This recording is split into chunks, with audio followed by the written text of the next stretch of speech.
Put you down in the goo for right now. All right? I know you. It's hard for you, so I'm gonna put you down there. All All right? right. Yep. No disrespect though. Okay. He's on Hey, stage. it's his first time on this shit. He'll do it for. There you go. Vlad, bottom right corner, you see like a Okay, microphone here on we your go. phone. There you go. There you Y'all hear go. me? There we go. We can There hear you What you. up, go. There you everybody? go, Vlad. What's going on? What's What's What's going First up? going We on? hear time you. on on? Clubhouse What's up, ever. Red First time Beard? ever. What's up, Red Beard? What's up, everybody? Hey, What's What welcome, up, going on, Vlad? welcome. Vlad? Oh, Vlad. Hey, man, thank you for having me on, man. This is a big location here, from what I understand. Absolutely is.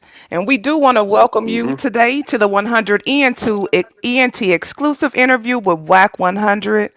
Today we are presenting you, DJ Vlad, Vlad TV.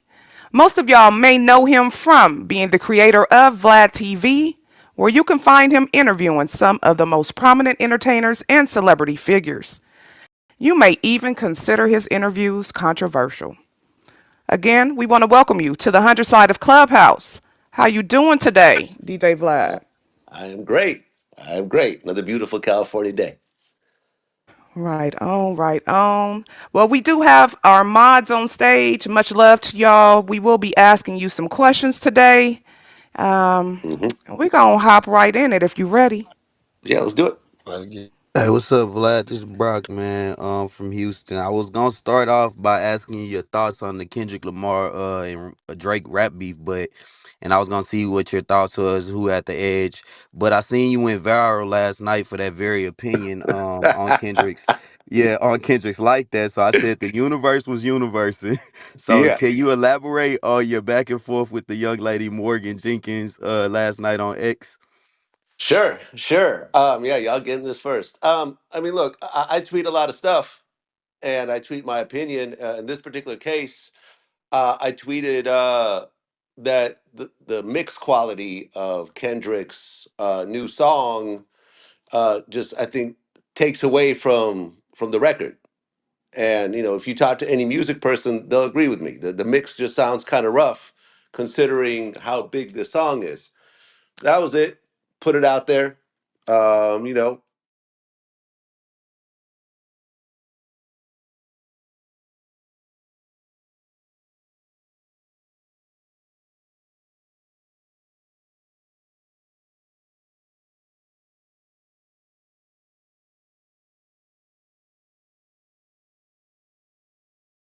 You are now watching Say Tay TV. Please like, share, and subscribe.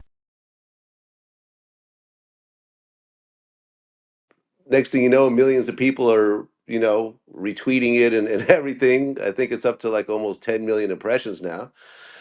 And out of nowhere, this woman that I don't know, her response, she tweeted me, said, "You are white. This is black folk business," saying that I can't even speak on this.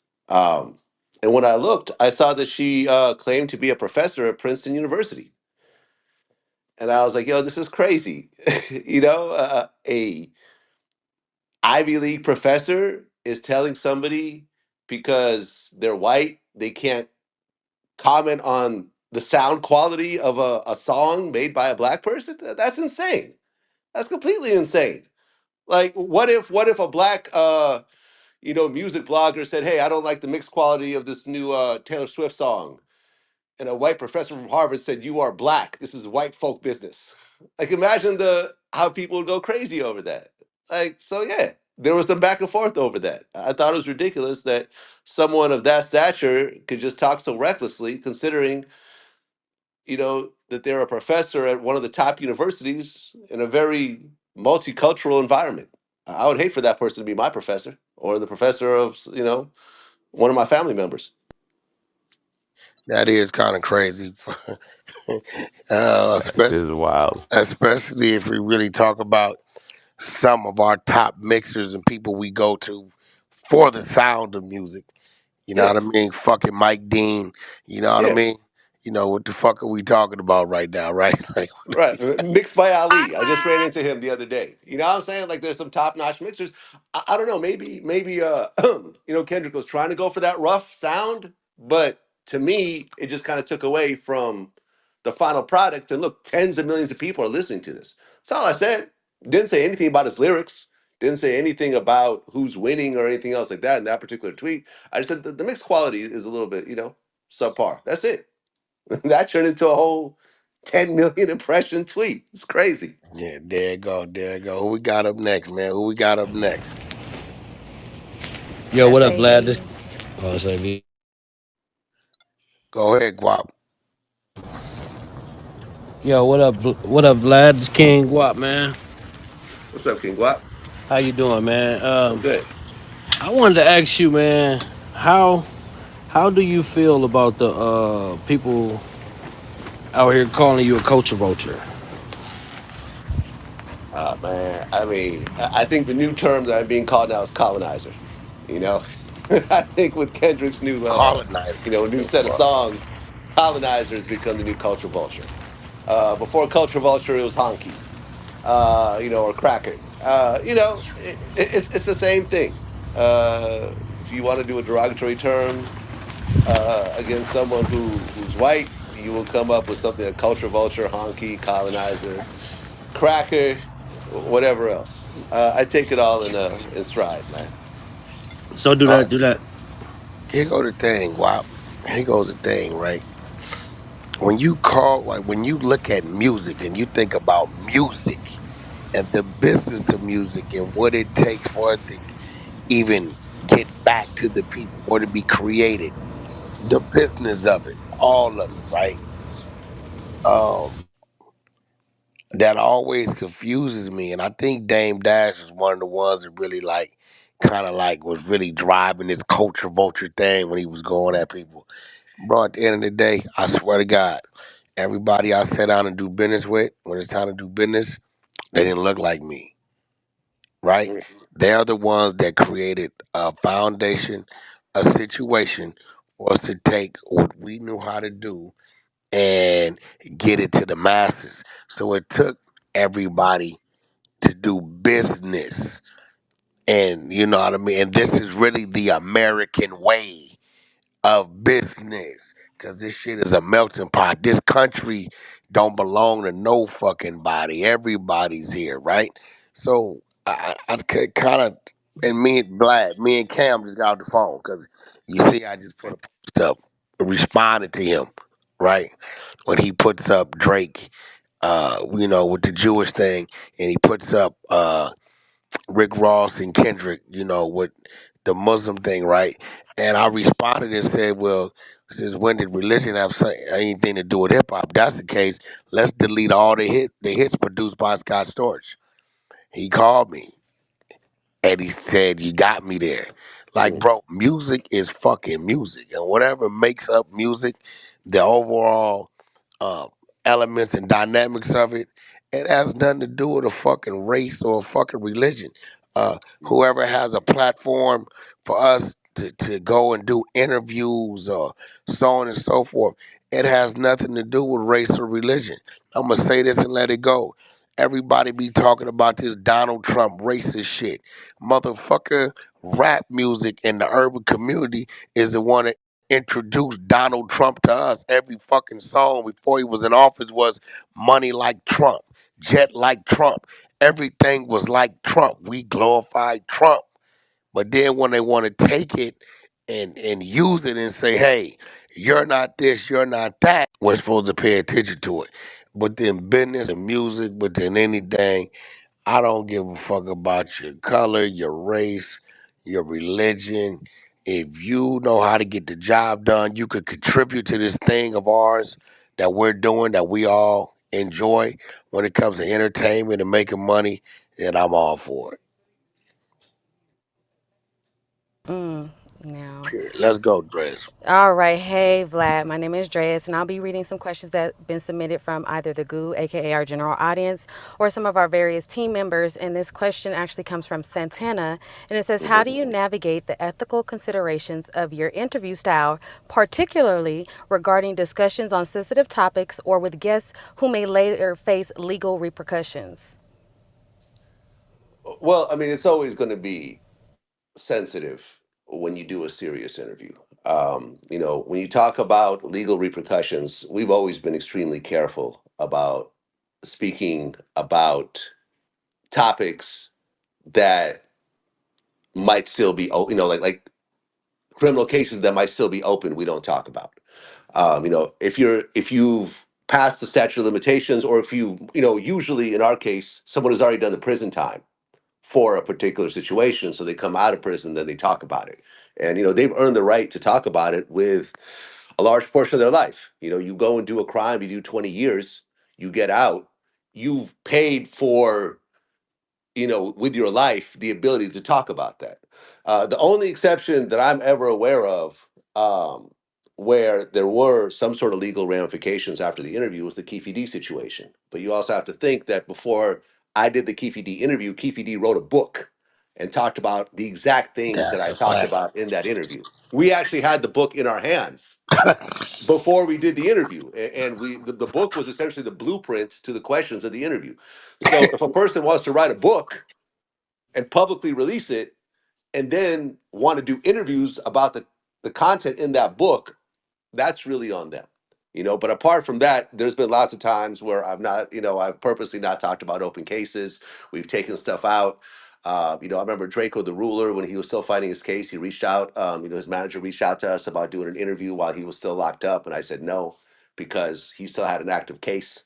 It was like a shooting case, I believe, and I said once he gets out, I'll do it, but I don't want to have do the interview while he's locked up, because that might be used against him in his current case. And eventually he did, plead out to it. He got out, and then we did the interview. Rest in peace, Draco. So you're thinking for some of these people. Yeah, I'm always thinking for some for Gotcha. people. Makes sense. Always, always, always, always. Like I said, apart from the Keefe D interview, you're not going to find anything that Vlad TV contributed to someone's downfall. You know what I'm saying? And now people could, oh, so and so said this, and we think that. No, like, go through the court transcripts, and Wack, you're the expert at this. You know what I'm saying? Go through the court transcript. You're not going to see us cooperating. In fact, even in the Keefe You D denied them. situation, yeah, yeah. Even in the Keefe D situation, Las Vegas PD called me like a dozen times, wanting for me to cooperate with them and give them all of our raw footage, and I've always just ignored the phone calls. I refuse to cooperate with it, because my thing is that if you're going to interview with me, I'm not going to then turn around and cooperate with you, to try to put you in jail. Like, I'm not going to do that. I'm going to do my best to protect the footage and protect whatever we have, to the best of our ability. You know what I'm saying? Now, if it's already out, then it is what it is. But we're not going to work with the police. We're not going to cooperate with the police. This is just not what we do. And we have a track record of 16 years of not doing that. Hey Vlad, it's Ebony. I wanted to know, is there any footage that you ever had to scrap due to it potentially compromising anybody's safety or freedom? I mean, we have censored things. We have, if a person says something crazy, we'll be like, hey, we're gonna take that out. Just letting you know right now, we're gonna take that out. We cut out stuff all the time. Sometimes it's us cutting it out. Sometimes the person that'll reach out to us, after the interview, before it actually gets aired, they'll ask us to remove something, and we've always been very gracious about that type of thing. What I'm saying, once it's out, sometimes it's a little bit dicey because it's already out and it's gotten recopied and everything else like that. But before it comes out, we always try to take stuff out, if necessary. And is there any interview that you regretted doing? Yeah, I remember this one guy that did an interview with us, who claimed, this was an interview that was brought to me by one of my interviewers, Sean Prez, who was an executive at Bad Boy for a long time and has kind Got of been an shout out integral. Sean. Yeah, a Yeah. lot of people know who Sean Prez is. He does the Global Mix Awards, and very established person in the music industry. So he does a lot of interviews for us. And he reached out to me and said, hey, I got this guy. He was in the car when 50 got shot, and he used to be the former president of Murder Inc. And my own fault. I didn't do enough due diligence on the guy. I looked online. I saw he had some other interviews about the same topic. So I'm like, all right, go ahead and do the interview.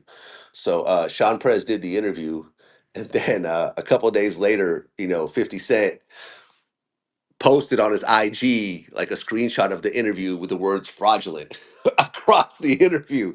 So I called Ja Rule and Chris Gotti, and I'm like, do you guys know who this guy is? And both of them were like, we have no idea who this is. So I essentially had like a compulsive liar on our, on our platform. So I took it down right away. And, I heard, some people pressed him over that whole situation. But yeah, that was one of those that I definitely regret. I should have done more research on my end. Hey, yo, Vlad, what's good, man? How you doing? This is Beast over here. Hey, what's up? I got a quick question for you, man. Have you ever felt, after you did an interview, have you ever felt like your life was going to be threatened, or has anybody threatened your life? Just, you know what I mean? Goddamn Knowing that right, you. Wack 100. Man, listen, I'm getting death threats right now, like in my DMs and in my tweets. Oh, you're gonna get stabbed, you're gonna die, rah rah rah rah rah, all day long. You know what I'm saying? I'm sure most of these people are saying if they see me, they'll ask me for a picture. So yeah, I mean, there's always the occasional death threat, um, from someone you've never heard of, but ultimately, I'm here to do my job, and I'm not going to be deterred from doing my job because someone feels that I shouldn't be doing it, and they want to put out something in the universe like that. So yeah, I'm not tripping. At the end of the day, you know, I don't go and check in with people and try to get certain street figures to handle my problems or Mhm. anything else like that. If I have a problem, then I'll handle it on my own. You know what I You mean? I'll gotta try to take really precautions. hate Vlad. You got like, listen, you have to really like. Now you gotta think about it. Vlad interviews people. He asks questions and then they answer them. So you have to really be a certain type of guy to do. Even if you see Vlad, right? Let's say you're that angry and you finally see him. There goes fucking Vlad. When you approach Vlad, his character, his smile, and how genuine he is, you gotta really be a fucked up dude to want to do something to Vlad. Straight up. Like, because you don't, what you hear right now is what you get. You know what I'm saying? He's gonna look at you like, hey, bro, what's the problem? Like, straight up. You know what I'm saying? So, Yeah. it ain't like he's fucking running around here giving his. Vlad don't give too many opinions. You know what I'm saying? He talks about the facts and he asks fucking questions. So, and I feel it because, bro, Vlad, I swear to God, it could be some shit on the blog for months.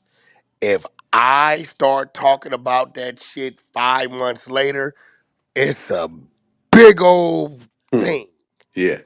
all of a sudden. So I get it, and really, I love it. I don't give a fuck. I'm a worse version of Vlad. I will antagonize the fuck out of you. I don't give a fuck. Don't let me know I'm getting to you because I'm gonna keep Yeah. driving the Dak. So we're gonna keep it moving. We're gonna Yeah, keep it moving. Who and else? I just want to say this, man. I know that sometimes it seems like based on online on social media that I'm hated everywhere I go, and that's the exact opposite, man. Every time I go outside, I go shopping or I go to the mall or wherever I'm at, there's always going to be a handful of people that are walking up to me, telling me how much they love my work, asking to take pictures of me, mentioning certain interviews. Like I don't even remember the last time someone walked up to me upset over something. People are just happy, what I mean? And so you got to understand that online and real life really don't coexist. You know what I'm saying? They're totally different. So, Vlad, this is Lady Killer. I just have a quick question. I know Hey. you've done a lot of interviews. hmm What would you say, or do you have a top three? Like one of your favorite interviews? Name three, if you can. I mean, the Keefe D interview definitely has to be the most important one, just because historically, what it essentially solved Tupac's murder. Now, I'm not saying I solved Tupac's murder, but it essentially laid out the It entire did. story with the only person who's in the car when it all happened. Everyone else in that car is dead. Right. So the only living person in that car is Keefe. And you got, although Keefe, I think, did something with BET, like a little short interview before them. Like this was the first time that essentially told Keefe's entire life story, what led up to the day of the shooting and what happened afterwards.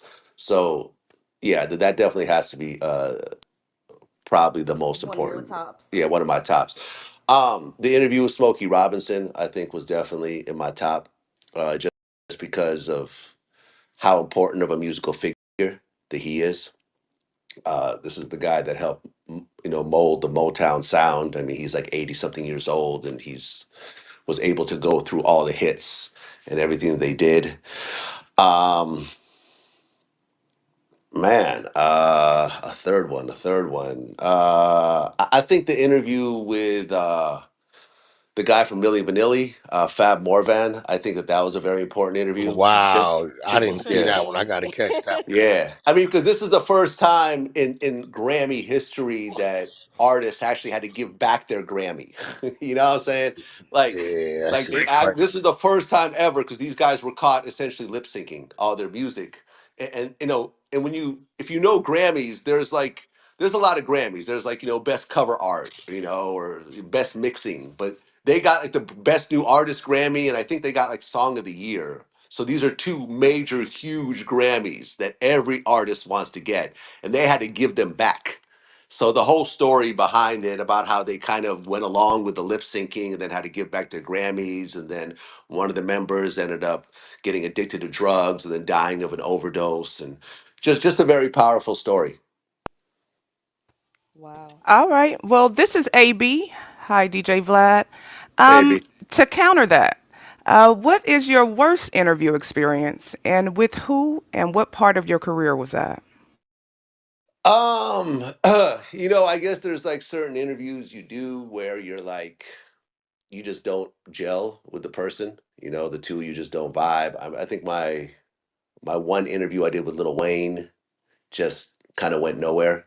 He didn't really want to answer anything, kind of gave one word answers. So you just kind of walk away feeling like you kind of had this opportunity and you kind of missed out just because I kind of put it on myself. If me and a person don't vibe and it ends up being a bad interview, it's my fault. It's not the person's fault. For whatever reason, I just couldn't break the ice with that person. Um, you know, uh, for example, like I think the last interview with Orlando Brown, I kind of I'm not too pleased with that because I think Orlando has like serious mental illness, Okay. and That's real. I'm so with you you with kind of that. and this is why you haven't seen him back. Like I know I could bring Orlando back and they'll get like 5 million views, but I'm speaking to someone with mental illness who's not He's lucid. saying some So crazy shit. yeah, but it's not worthwhile. I feel I think the But last see interview now, was good. Vlad, that's the side that they don't give you credit for. Because most Yeah, motherfuckers gonna say, yo, that dude gonna bring 5 million views. Fuck what y'all talking about. Hey, that's yeah, him saying it, not me. You're saying, well, you know what? I see something there, and it's possible that he might say some things that should not be said because what he's saying is just so far from the truth or just not cool. So you choose to say, well, fuck the business, fuck the numbers, fuck the benefits of it. Morally, I'm gonna stay away from it, and they don't give you credit for that. yeah, yeah. That's No, I interesting. try to, like I said, and there's lots of other platforms that still interview them, and that's their choice. But for me, yeah, you're not going to see Orlando back on the platform again, just because, like I said, it's mental illness, and I think it's very clear. And you see him going through that, like every so often, you'll see him just getting arrested in some crazy situations, like he's like seems like he's homeless sometimes. Like, yeah, I'm good on that. Hi, DJ Vlad. This is Keela. I want to play a little game with you. It's called Country Shots with Keela. Okay. So, what I'll do, we're going to do this rapid fire style. I'll give you two artists, and you pick the one that you favor or the one you prefer. Sure. You can only pass once. Okay? Okay. You Yeah, ready? I'm Okay. ready. Kendrick Lamar or Drake?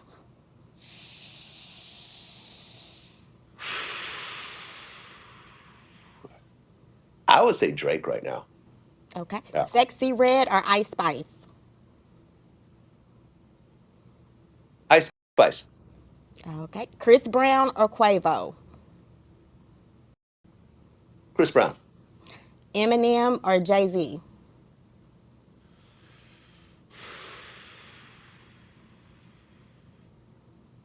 I would say Eminem. Okay. King Von or Chief Keef? King Von. Nicki Minaj or Cardi B? Cardi B. Yay. Okay. Michael Jackson or Prince? Michael Jackson. Miley Cyrus or Taylor Swift? Taylor Swift. Whitney Houston or Mariah Carey? Whitney Houston. Okay. NBA YoungBoy or Lil Durk? NBA YoungBoy. Yo, I think that's the first time they didn't hit Vlad with that one. Was a dope one. That was a good Yeah, one. Yeah, I was that 50-50 was on what he dope. was gonna say. I was He 50-50. I just knew he was gonna say fucking Jay-Z. That Nah, was Eminem, man, like it's one of those things where I think Eminem, I'm a big Jay Z fan too, but I think Eminem kind of struck a chord, and I think when you look at the one time they did a song together, I think Eminem kind of got the edge on Jay, which is a Renegade. But Oh that's no, my personal I'm opinion. But an Eminem fan. Jay Z was spitting, but I'm an Eminem fan. I'm one of those that catch the flack when they ask me to top five and shit. I gotta hear all the bullshit. Oh, he's the culture of all this shit. Like, yo, bro, it was no. This dude created the art of I'm a troll myself. So what you gonna say about me? And it was hard to do that. It was hard. It was hard to fuck with him. Like, period. So then they always say, well, how many people you hear rolling around bumping Eminem? mm, Well, it's a lot of people listen to that music because right now today, that old rapper, as we would call him, could drop something and he's gonna outsell one of these young fresh rappers right now today. yeah, Right facts. now today. What we Yep. got? Where the fuck is Bang at, man? Where's Bang at? Bang on the floor? I'm right here, boy. I'm Oh, right Bang, here. what you waiting on, man? Because you asked the most questions. Vlad in the building. There you go, man. I want to hear your Man, questions, man. say Vlad, this bang, bro. What's up, man? What's up, man? Hey, hey, I want to know, like, I'm assuming that you, all the interviews you did, right? Like, you don't know everything about everybody that you bring on the platform. Like, what type of preparation goes into these long documentary style interviews that you do? Like, how long does it take you to get do all this research? I mean, it's always there's always a lot of research. I mean, in fact, I won't. A lot of times I've turned down interviews that kind of fell in my lap same day just because I don't have time to actually prepare for them. But I have, my assistant uh, Evan. He does kind of the initial research for me, so I'll get like a block of research already, and we know we've worked together for like 10 years now. So I get a block of research and then I go and do my own research, and sometimes it'll take, sometimes I'll do it all that morning. I wake up really early, or sometimes I'll spend a couple days with it. If it's a music artist, I'll spend it's a few days listening to their music. I'll watch other interviews they do. I watch any documentaries that they've done. We've read books that they've put out, if that's the case. And like, and plus, I'm 50 years old and I've been in hip hop almost all my life. I used to read every double XL and Source magazine that came out religiously from front to back. So, I have a certain amount of just knowledge and memories that aren't on the internet in my head about a particular artist, as well as, being fans of a lot of different Right, artists. right. So it's a lot of preparation, a lot, a lot, a lot, a lot. I mean, like our thing is that we want to be more prepared than anyone else. We want to be more researched than anyone else. So when you sit down, there's going to be some things discussed that a lot of people don't know about. What's a bucket list interview for you? Well, DJ Vlad, this is Keela again. I want to thank you for Yeah. participating in that. But I saved that NBA YoungBoy and Lil Durk comparison for last because I have a question for you Okay. regarding the discussion you had with Boosie on your show. I have a clip from that Mm-hmm. episode, and so if you all could play that for DJ Mm-hmm. Vlad. Audio. He actually referenced one of our other interviews. We interviewed his old manager, this dude Jeezy, Anthony Jeezy Gonzalez. That was his old manager. Ended up getting locked up, and Pusha T mentioned basically he mentioned the interview on one of his songs, on a song called Brambleton. I mean, we get mentioned a lot these days. I mean, Two Chains had a song called Vlad TV on his album. Lil Durk said he don't fuck with me on his new album. Yeah. I'm not even sure why. I honestly have no idea why. No, really, I have no idea why. Because last Actually, yeah, time we I did an know why interview not. with Dirk some years back, we was cool. At one point, I pulled up on him in L.A. I remember in the Maserati. I was really supporting a lot of his early shit. We did a bunch of interviews back in the day, so I'm not quite sure why he don't fuck with me anymore. Maybe he'll reach out, we'll work it out. I still fuck with him. Look, I mean, on the Okay, that yeah, that clip is classic because his lack of response was hilarious to me. But my yeah, question is, I know you said that Dirk said he didn't fuck with you on that yeah. album. What is the status of your relationship with Dirk at this time? I mean, I haven't spoken to Dirk in a lot of years. But what had happened, I found out after the fact because academics did an interview with him and we spoke about it. I think they spoke about it offline, but academics essentially told me what the conversation was. What had happened was my last interview with Dirk, which was, I think it was like around 10 years ago or 8 years ago or something like that. Uh, he was talking, he had mentioned that he had a baby on the way, and I think he mentioned the gender of the baby. And his after the interview came out, his people reached out to my people and was like, "Hey, can you take out the part about the gender?"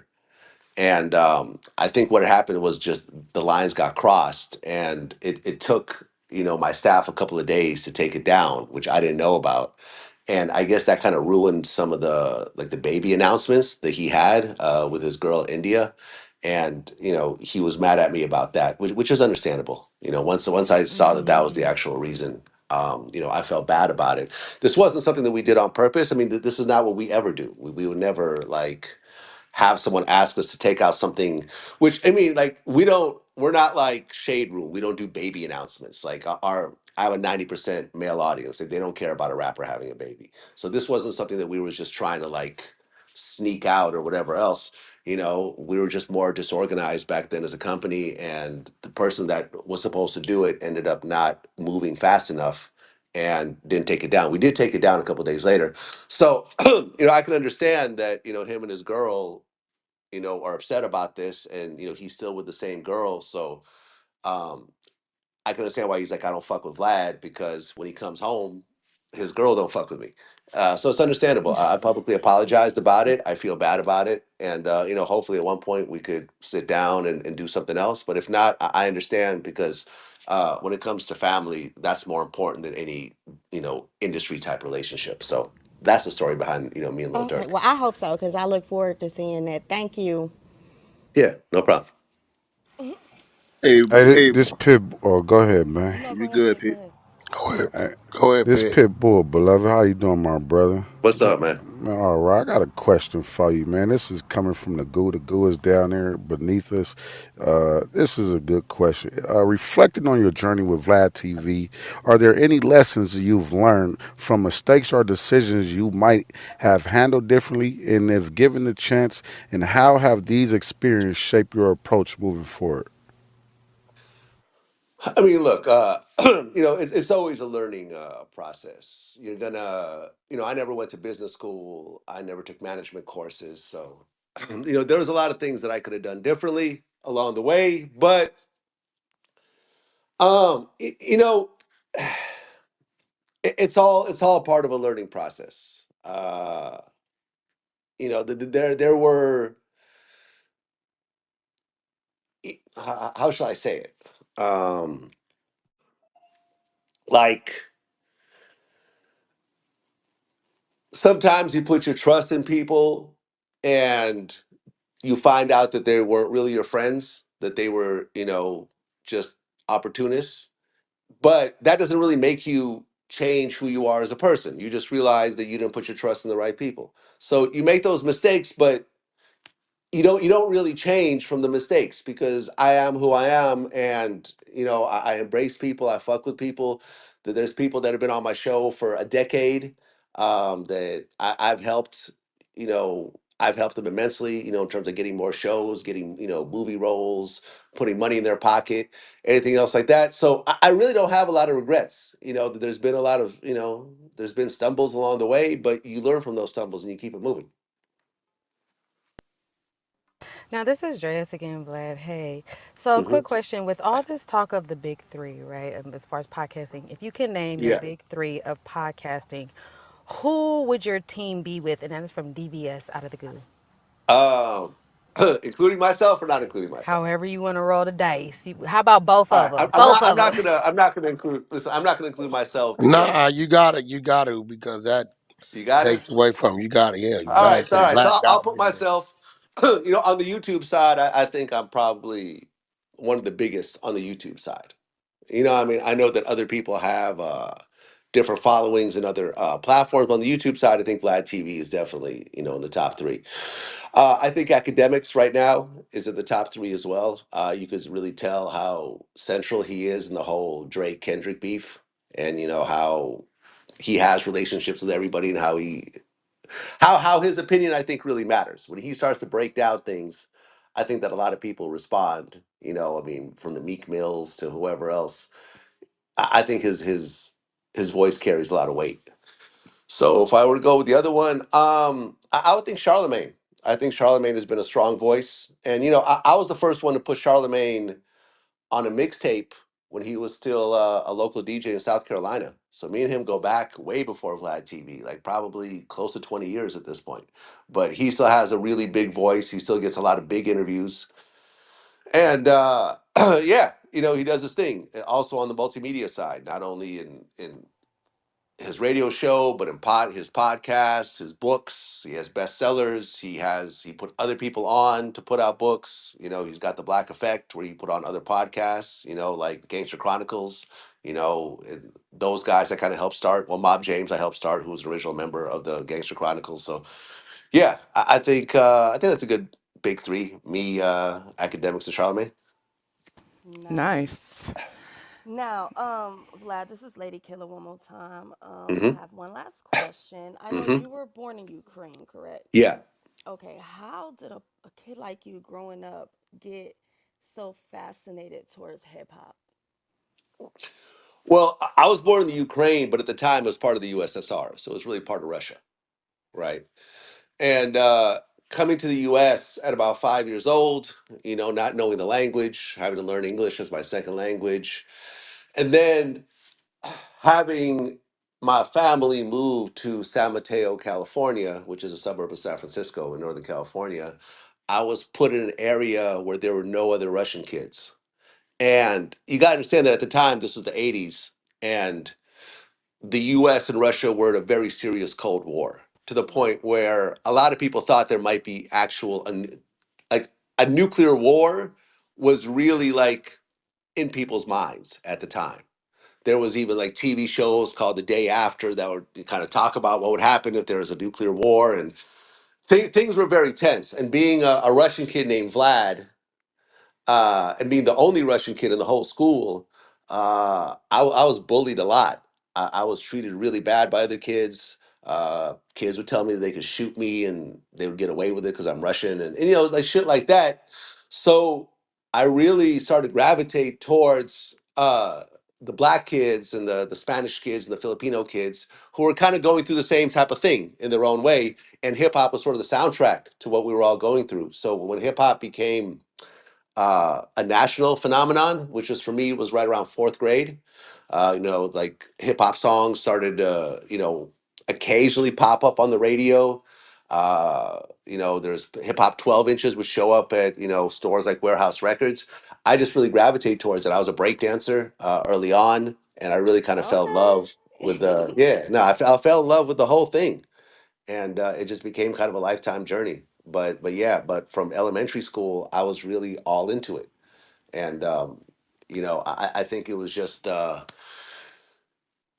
the story of the struggle and how I could relate to it myself, going through what I was going through at the time. Wait, I Well, have to circle oh, back. Do you still break dance? Nah, Right. I Jadakiss. Because I'm that not would be breakdancing crazy anymore. seeing you Nah, break dance I'm somewhere. not even gonna. Shout out to Jadakiss. I saw him do a Have you windmill ever like rapped not too before? long ago, and I Did you was want to become a rapper before?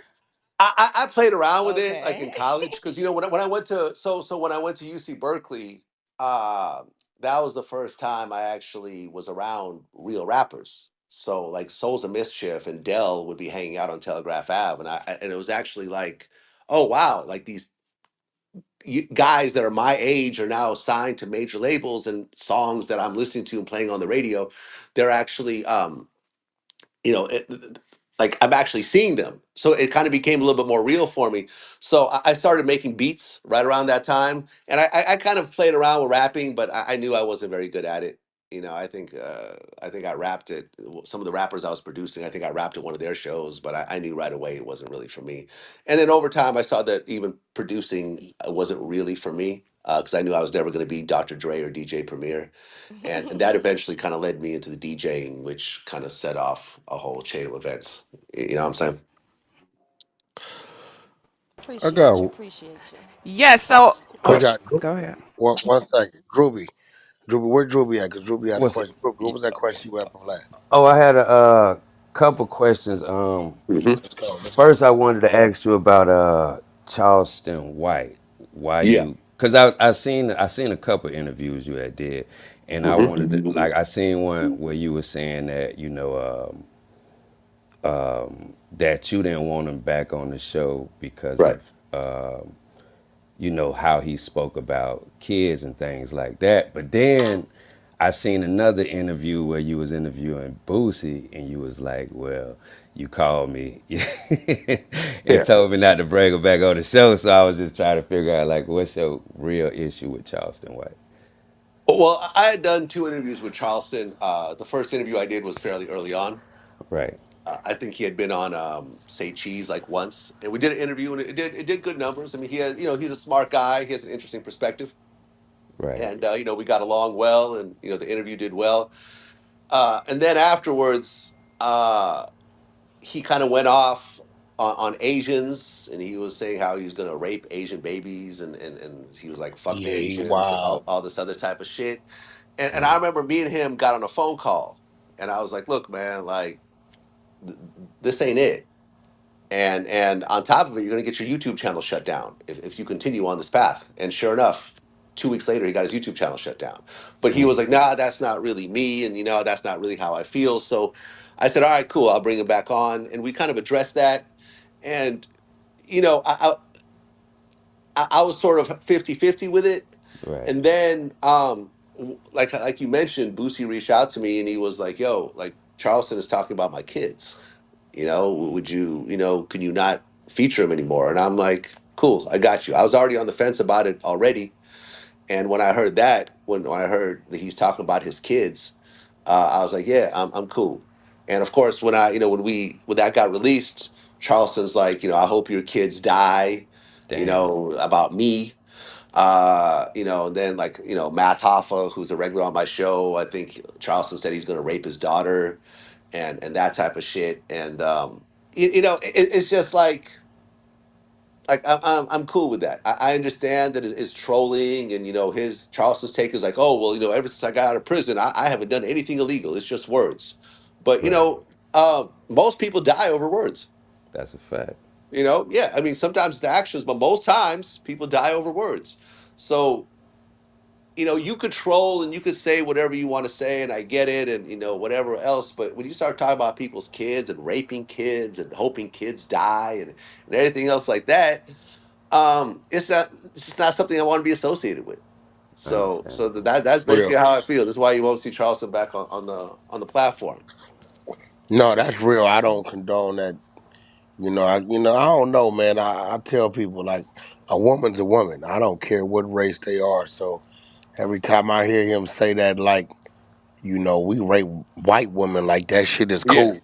Like, exactly. Yeah, you're not, oh, you supposed to agree with me because you black. Nah, brother. When I was in prison, we didn't check the race of the woman you raped. If you had a rape on your paperwork, we dealt with you. That's a Period. So I fact. don't. Yeah, I don't. Any race, rape Any is rape. black. We don't give a fuck. yeah, yeah, yeah. I mean, to be bragging about rapes, That's crazy. I mean, I remember I talked to academics about this. He's like, "Oh, well, he's just playing a character." I'm like, "A character of That a ain't no rapist, care. of a pedophile? What That ain't kind of no character is that?" character. That ain't No, that's weird. that's not it. No, that ain't it. That ain't it. And look, listen, Charleston has his own level of success in what he's doing, and he's willing to die over it, and that's his business. But that doesn't mean that we have to be part of that journey. That's a fact. Okay, so another question I wanted to ask you. I Hmm. was like I was listening to you when you was talking about the story in regards to the person that gave you the bad information. And I was watching an interview where you had did that. You was telling that same story in the barbershop. Hmm. But like what I was curious about, right? Because I watched a couple of your interviews, and I noticed you had Yayo on there and a Hmm. couple of other people from G Unit, but you never Yeah. got 50 Cent on there. Yeah, I haven't. I mean, I've run into 50. We've done little videos, like, kind of spur of the moment things here and there. Me and 50 are cool with each other, according to Yayo. I haven't physically spoken to him in quite a while. And that interview might happen at one point, but 50's 50, man. He's a giant, and he could interview with whoever in the world that he wants. And and he has so much money that we can't offer him enough money for it to be worthwhile to him. You Right, see what I'm saying? right. That's a fact. Whereas, and we can still make a profit in the process. You know what I'm saying? Right, So, right, right, so, right, so it's one of those things where, at some point, if he feels that we're the right outlet for what he's trying to get out, right, then it may happen. But if it doesn't, it doesn't. And I'm cool with Yayo. He's a regular guest. I'm cool with Young Buck. He's been on before. But I'm also cool with Game. And one thing that I mentioned last time when I did the Yayo interview was Yayo and Uncle Murder was that I don't let my guests kind of bash each other. So you don't hear Yayo talking bad about Game. You don't hear Game talking bad about Yayo. I mean, there are certain things that happen and we talk about it, but it's not like we're not trying to escalate any problems between our guests. understandable, understandable. Now, one more question, Hmm. my last question, because I don't want to take up too much your time. But it was about the P Diddy situation. Hmm. Now I had seen a video where you said if he would if he would have invited you at 2 o'clock in the morning, you would have went. But Yeah. you wouldn't have been under the impression that it was on the party parties. You know how everybody else describe them. But like, what you think about that whole situation? Do you think, what I mean, it has any truth to it, or you think it's just hot smoke? I mean, look. I mean, right now Diddy's going through it, and there's a pylon, and that happens when someone is getting canceled. Everyone comes out with a story trying to reinforce the narrative. Right. But look, like at the end of the day, you can't deny that Diddy's a genius, Yeah, right? geez, yeah, I Look agree. at this. Look at his track record. Like Diddy's track record speaks for itself. It wasn't just one artist. Like he's been hot since the '90s, right? Like he's That's a consistently fact. put out and broken new artists over and over and over again, and had hit TV shows, et cetera, et cetera. Right. So genius works on its own timetable. Like, what rapper do you know if Dr. Dre called him in the middle of the night, say, "Hey, listen, I got an idea for a song. Come to my room so we could hash it out." What an up and coming rapper is going to say? No, I think you're going to rape me. Like, nah, they're going to show up and see what's going on. If Steven Spielberg called the up and coming actor and said, "Hey, I think I got a movie role for you. Come over." Yo, you gonna come over and see what it is. Like, just because someone calls you at a certain time doesn't mean they want to rape you. Like, I don't think Diddy wants to rape me. I don't think I'm his type. Man, yeah, According to Cassie, I'm not his type. Damn. So yeah, man. Listen, if someone opportunity comes at various times, and like Kobe. Like if you look at Kobe's track record, the players that he got along with were the ones that he would call in the middle of the night, and they would show up to the gym with him. And right. the ones like the Smush Parkers who would like, "Hey, no, listen, I'm asleep. I'll see you tomorrow." Kobe would end up hating those guys and getting him off the team. So look, at the end of the day, opportunity doesn't come at your schedule. It comes at someone else's schedule, I and you have agree. to be there to take advantage of it. And now if I showed up and he had his robe open and shit like that, I would turn around and walk right out. I'm good. That would have went different, huh, Vlad? That shit would have been like, oh, I wait. wouldn't drink Yeah, anything. I'll bring my yo, own bottle of that would have water. been different. You know Well, what I'm saying? that's But what's I've up, never man. been put in that type of position by a man before, and so I wouldn't think twice of it. And I think people are just trying to put a little extra Yeah, on me. he ain't that type of dude. I don't think he's not just approaching people to be approaching people. Like, Yeah, you know, exactly. that ain't what that is. R&B up there. You got any questions for him, R&B?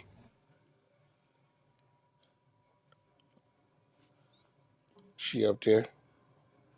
She doing She something. definitely up there, Wack. But She up there. yeah, All right, go. Who was keyed up Yeah, next? I was hey, gonna We jump have back up. Bang. you got it. Oh You yeah, Yeah. I got was gonna Bang. jump back in We there. have Bang up next. Hey Vlad, what's your? I want to ask you a couple of questions about YouTube again. What's your bucket list interview? I want to start off with that. Bucket list: Barack Obama, Rapper. Eminem, and Warren Buffett. Gotcha, gotcha. All right, and what? Who started off the clips trend, Vlad? I think I think I did, to the best of my ability, to the best of my knowledge, because you got to think that I launched Vlad TV in 2008. This was right when YouTube became, the partner program started, and it became an actual business platform. And the thought was back then was that every day I'm going to release a new piece of footage, a new piece of content every day, 365 days a year. And Right. I wasn't going to be able to do that by doing a whole new interview every single day. So the idea was, hey, I'm going to do an interview maybe a few times a week, and I'm going to chop up those pieces and put them out. So every day I'll have something to put out that's original and unique.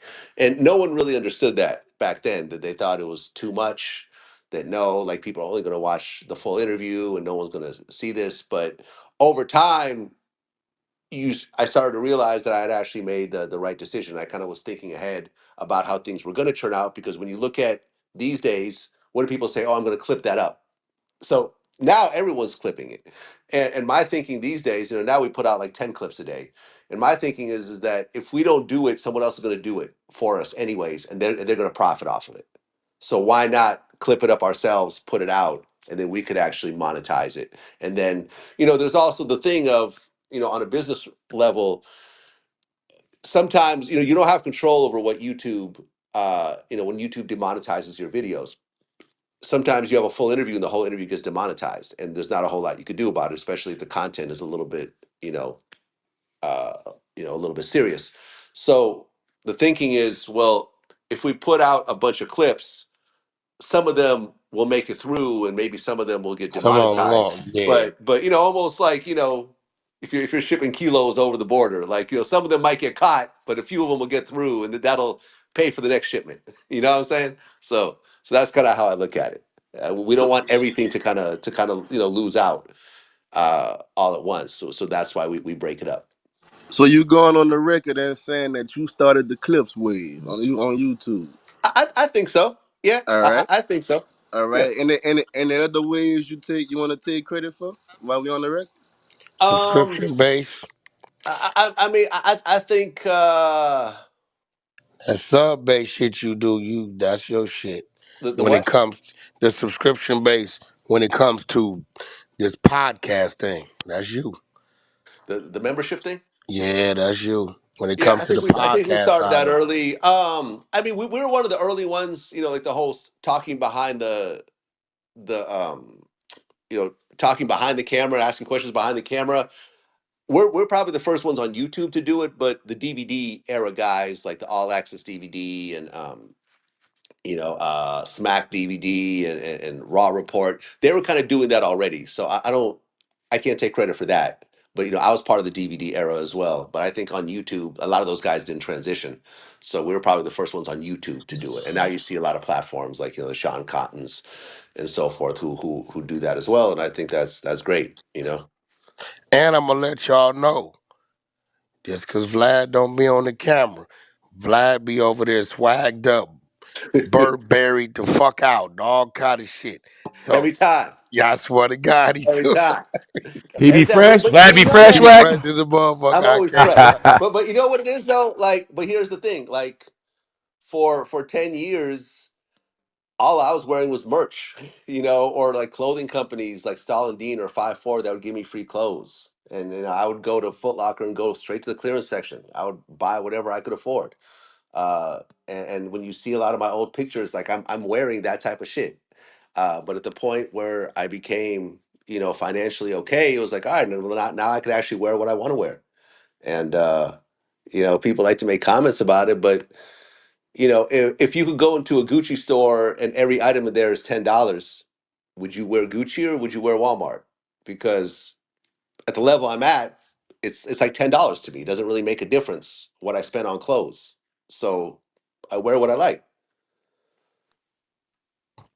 Man, yes, Yo, sir. I yo, feel you. We yo, feel you, Vlad. dog. I'm like, To pocket flip. yeah, to Yes, wrap it up though, yes. I was trying to get this one in with Vlad. You transitioned to many stages in your career. I know you started, getting into it as hip hop, dancing, DJ, and then now you one of the leaders in independent media and journalism.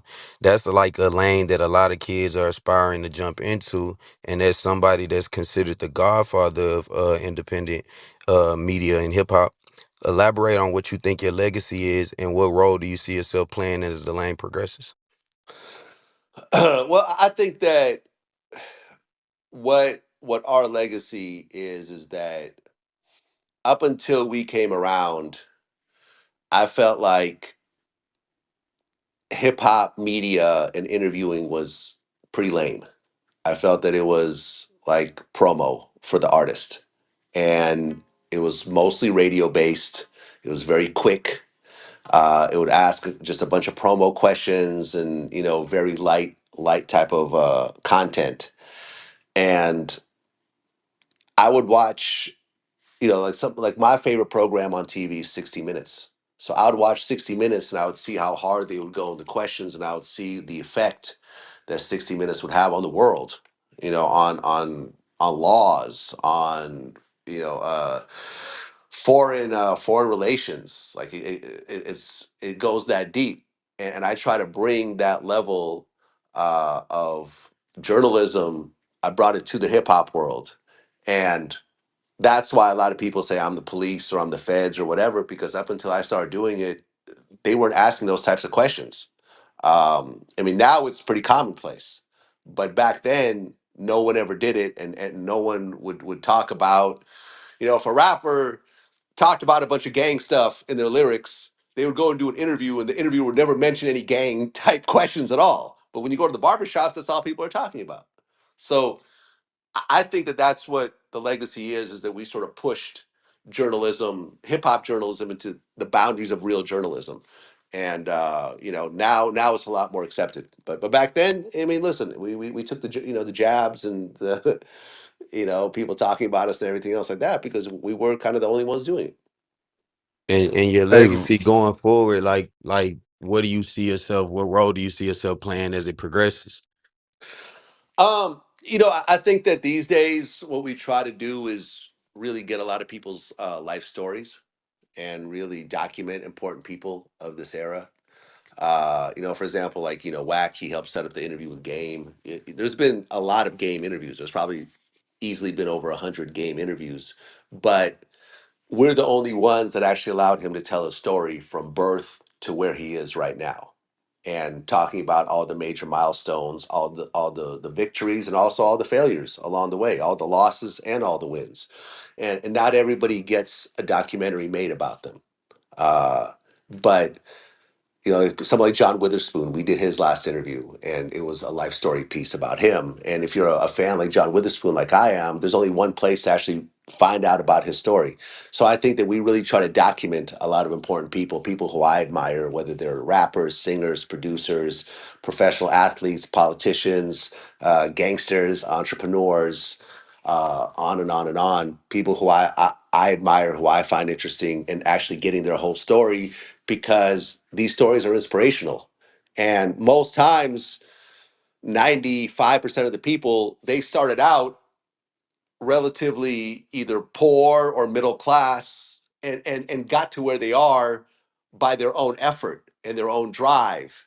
And watching things like this inspire future generations to say, hey, I could do it. Like, when we did the feature on Boosie's house, he talked about how when he got locked up, for the murder charges, which he ended up beating, he lost his house. He lost all his cars. He came out dead broke. And he said, okay, next time, I'm not going to let them take my house. So he bought a big plot of land, bought like 60 acres in Georgia. And week by week, 20,000 here. He would do shows and take the money back home and then start to build his house. And now he has this huge estate with like seven houses and like a whole city in the back. But this is something that a lot of people could do. This is something that, all the people living in the Midwest and the South, they could buy a plot of land and build their dream house piece by piece. They don't have to feel like, well, I'll never accomplish that because I can't afford a $5 million house. No, like here's a guy who came from a similar circumstance as a lot of our viewers, showing how he was able to really build multi-generational wealth one piece at a time legally just by hard work. And these are the type of things that we want to put out, and we just want to inspire the next generation and future generations. Hey Vlad, to go off of that, I have one more question. It's Pitbull. Is there any interview that you ever done to where you have to make the executive decision to not release the interview for any reason? um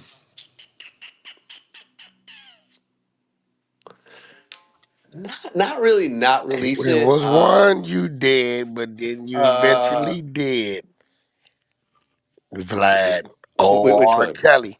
The R. Kelly Well, interview. okay, so what the R. You Kelly one, did right? that before Oh last. No, no, shit, okay, yeah, y'all. yeah, yeah. Hold on, Vlad. You Yeah, did well, the that one interview, that one got released. So and what then I happened was, start doing the shit. yeah, I think I, I might have massaged the bullshit, and then you let it go. right. Cause Well, you what had that. happened with You the have R. been had Kelly? Yeah, so the R. Kelly interview, one of R. Kelly's people reached out and said, "Hey, R. Kelly wants to do an interview," and I'm like, "All right, cool." And I thought it was going to be like, okay, let's talk about R. Kelly's career and everything else like that. But once the interview started, and he had a very limited amount of time because he's talking from a federal jail phone, the first thing he did was talk about how they had illegally leaked out his phone calls to like his girlfriend, and that's why she turned against him. And then Tasha K was involved in that, and he's gonna file a lawsuit and everything else like that. And that was the whole like literally, I couldn't ask anything else. The whole conversation was him talking about that. So once that interview was done, I was like, okay, I don't know what to do with this because you have to be careful about releasing certain things because you could potentially get hit with lawsuits and defamation and whatever else. So I'm like, okay, I'm just gonna put this aside for now. But then what happened was months later he actually filed a lawsuit, and all the stuff he talked about in the lawsuit was in the interview. So I'm like, okay, well, now that this is out and it's actually there's legal papers behind it, now we could actually put it out and not have to worry about potential like legal ramifications. Because look, I mean, look at Tasha K and Cardi B. Like she she basically is having to hide all her money and file bankruptcy and do all this stuff over an interview. Over getting sued over an interview. Like no one No, wants to no, be in no. that position. She made an accusation. She made a Right. serious accusation. Now, Vlad, just so you know, my whole I know you looked up and said, fuck is Whack on Tasha K like this, right?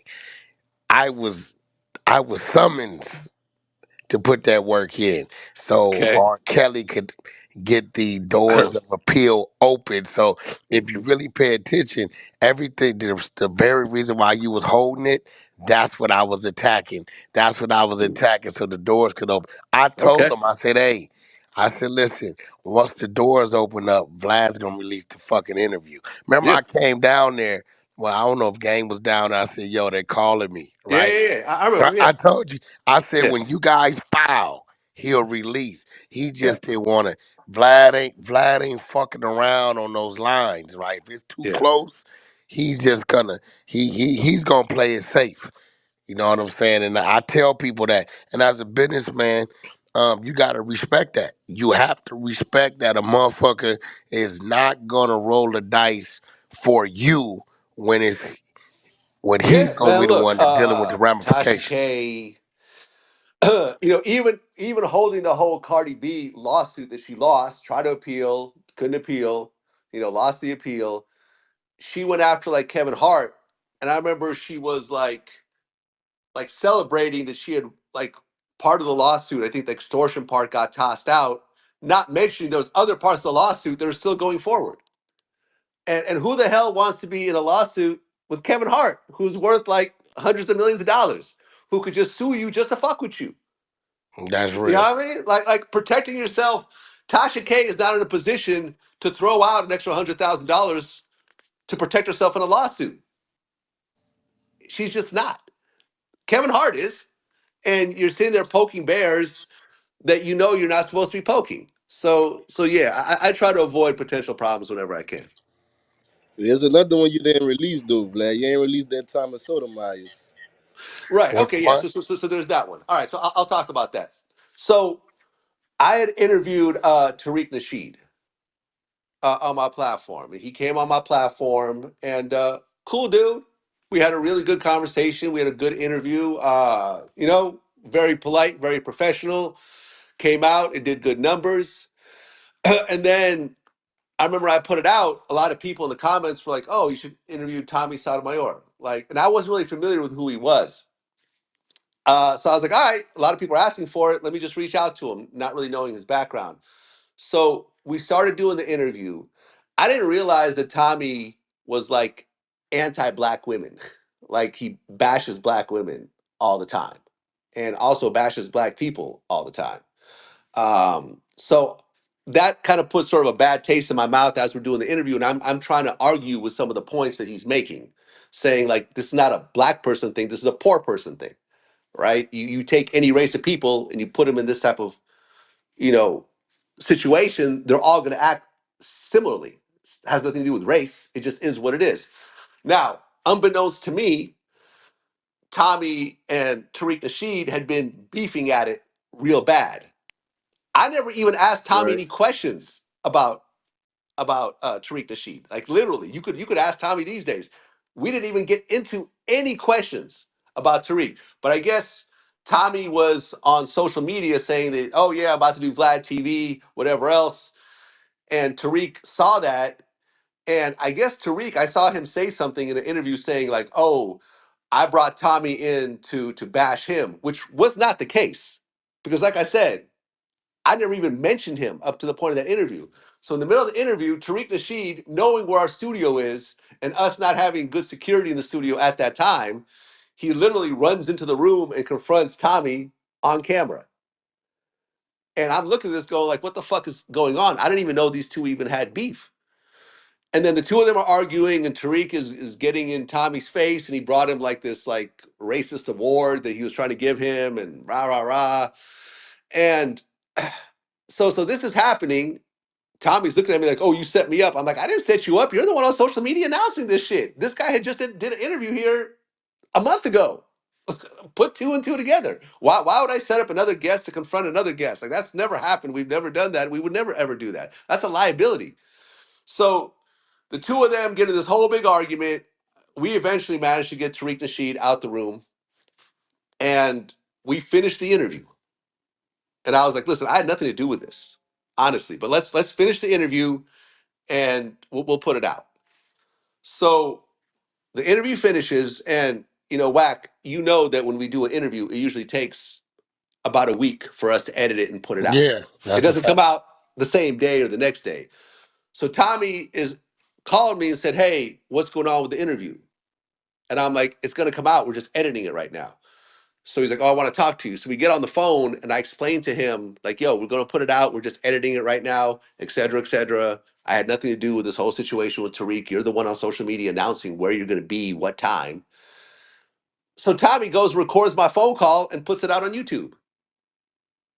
And I remember I called Tariq and I was like, "Tariq, why did you storm like when we had you on our platform, we were respectful to you. Like you know what I'm saying? Like we were professional. We helped promote your projects. Why would you storm disrespect our platform in the middle of the interview?" And he's like, "Oh well, I got problems with dude and some, you know." And at the point that Tariq did what he did, Tommy is recording my phone calls and putting them out. I said, "I'm done with both of these guys. Fuck the both of them." I never put out the Tommy interview. I took down the Tariq interview, and I'm basically done with the two of them. So Right. that's an example of some shit that never came out, and I'm never putting that But shit out. Vlad, he was playing because the fact that you know he's there interviewing, if you got that kind of problem, he got to come out to interview. What the fuck? Wait till he come out to interview. If you got that kind of problem with him, he got to come out the interview and walk to his car. Then Right. you could have confronted him there. No cameras, no Yeah. witnesses, and do what you want. So a lot of these dudes just be playing, bro. Right. It'd be a clout chase, a safe clout chase. You And know he what I'm didn't saying? do shit. Tariq is like twice the size of Tommy, and all he did was get in his face and yell. Like he didn't do shit. He could have knocked him out. Like he could have, like broken his jaw. He didn't do anything. He just sat there and just yelled, and then was like, I think he was recording himself, like as he's doing it. And the first thing he did was put it out. And I was just like, There it goes. and this just makes my Cloud chasing. platform, Cloud chasing. yeah, it just makes my platform look like an unsafe place.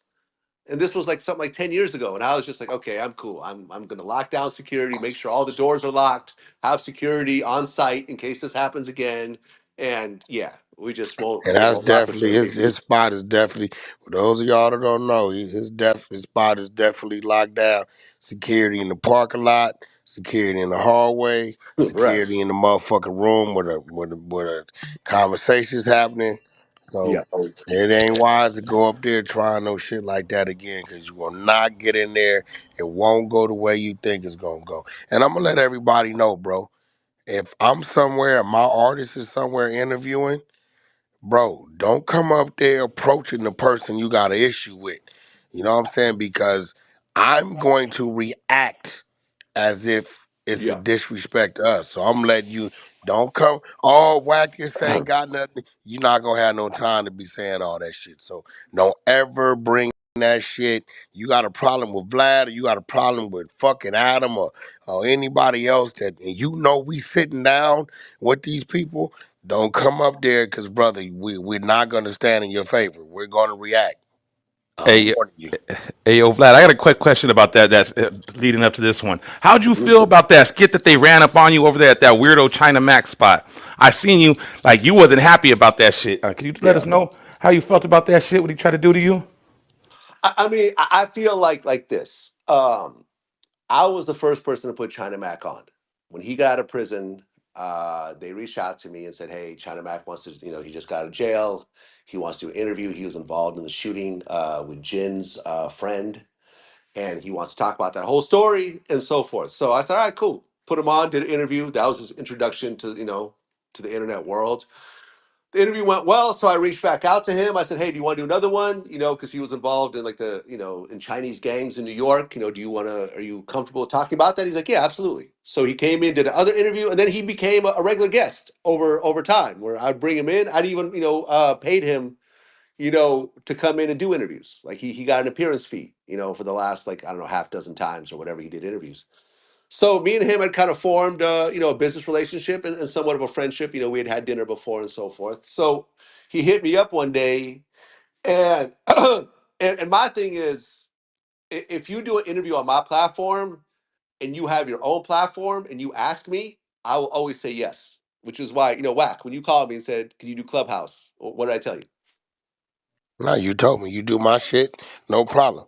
No problem. And then I've, you I've told me when you always, coming back. I said set it up. I'll be yeah, back. I'll be this cool because exactly, it, it, exactly. it's an easy thing It's a interviewing with it's an Vlad. easy it's an easy thing.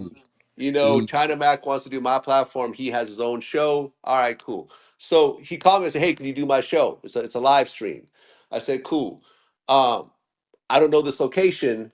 Should I bring security?" He said, "No, no, no. Don't bring security. It's just going to be the two of us." So I said, "Okay, I trust you." So I show up to this downtown LA spot without security. Um, I have pepper spray on me in my pocket just in case. So we're doing this interview, and the interview is live. It's being live streamed.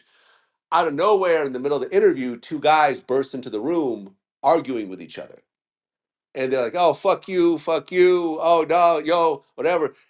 And it's like I don't know what's happening, but I know that this is live, and I can't really do anything because people are recording this and are going to put it out.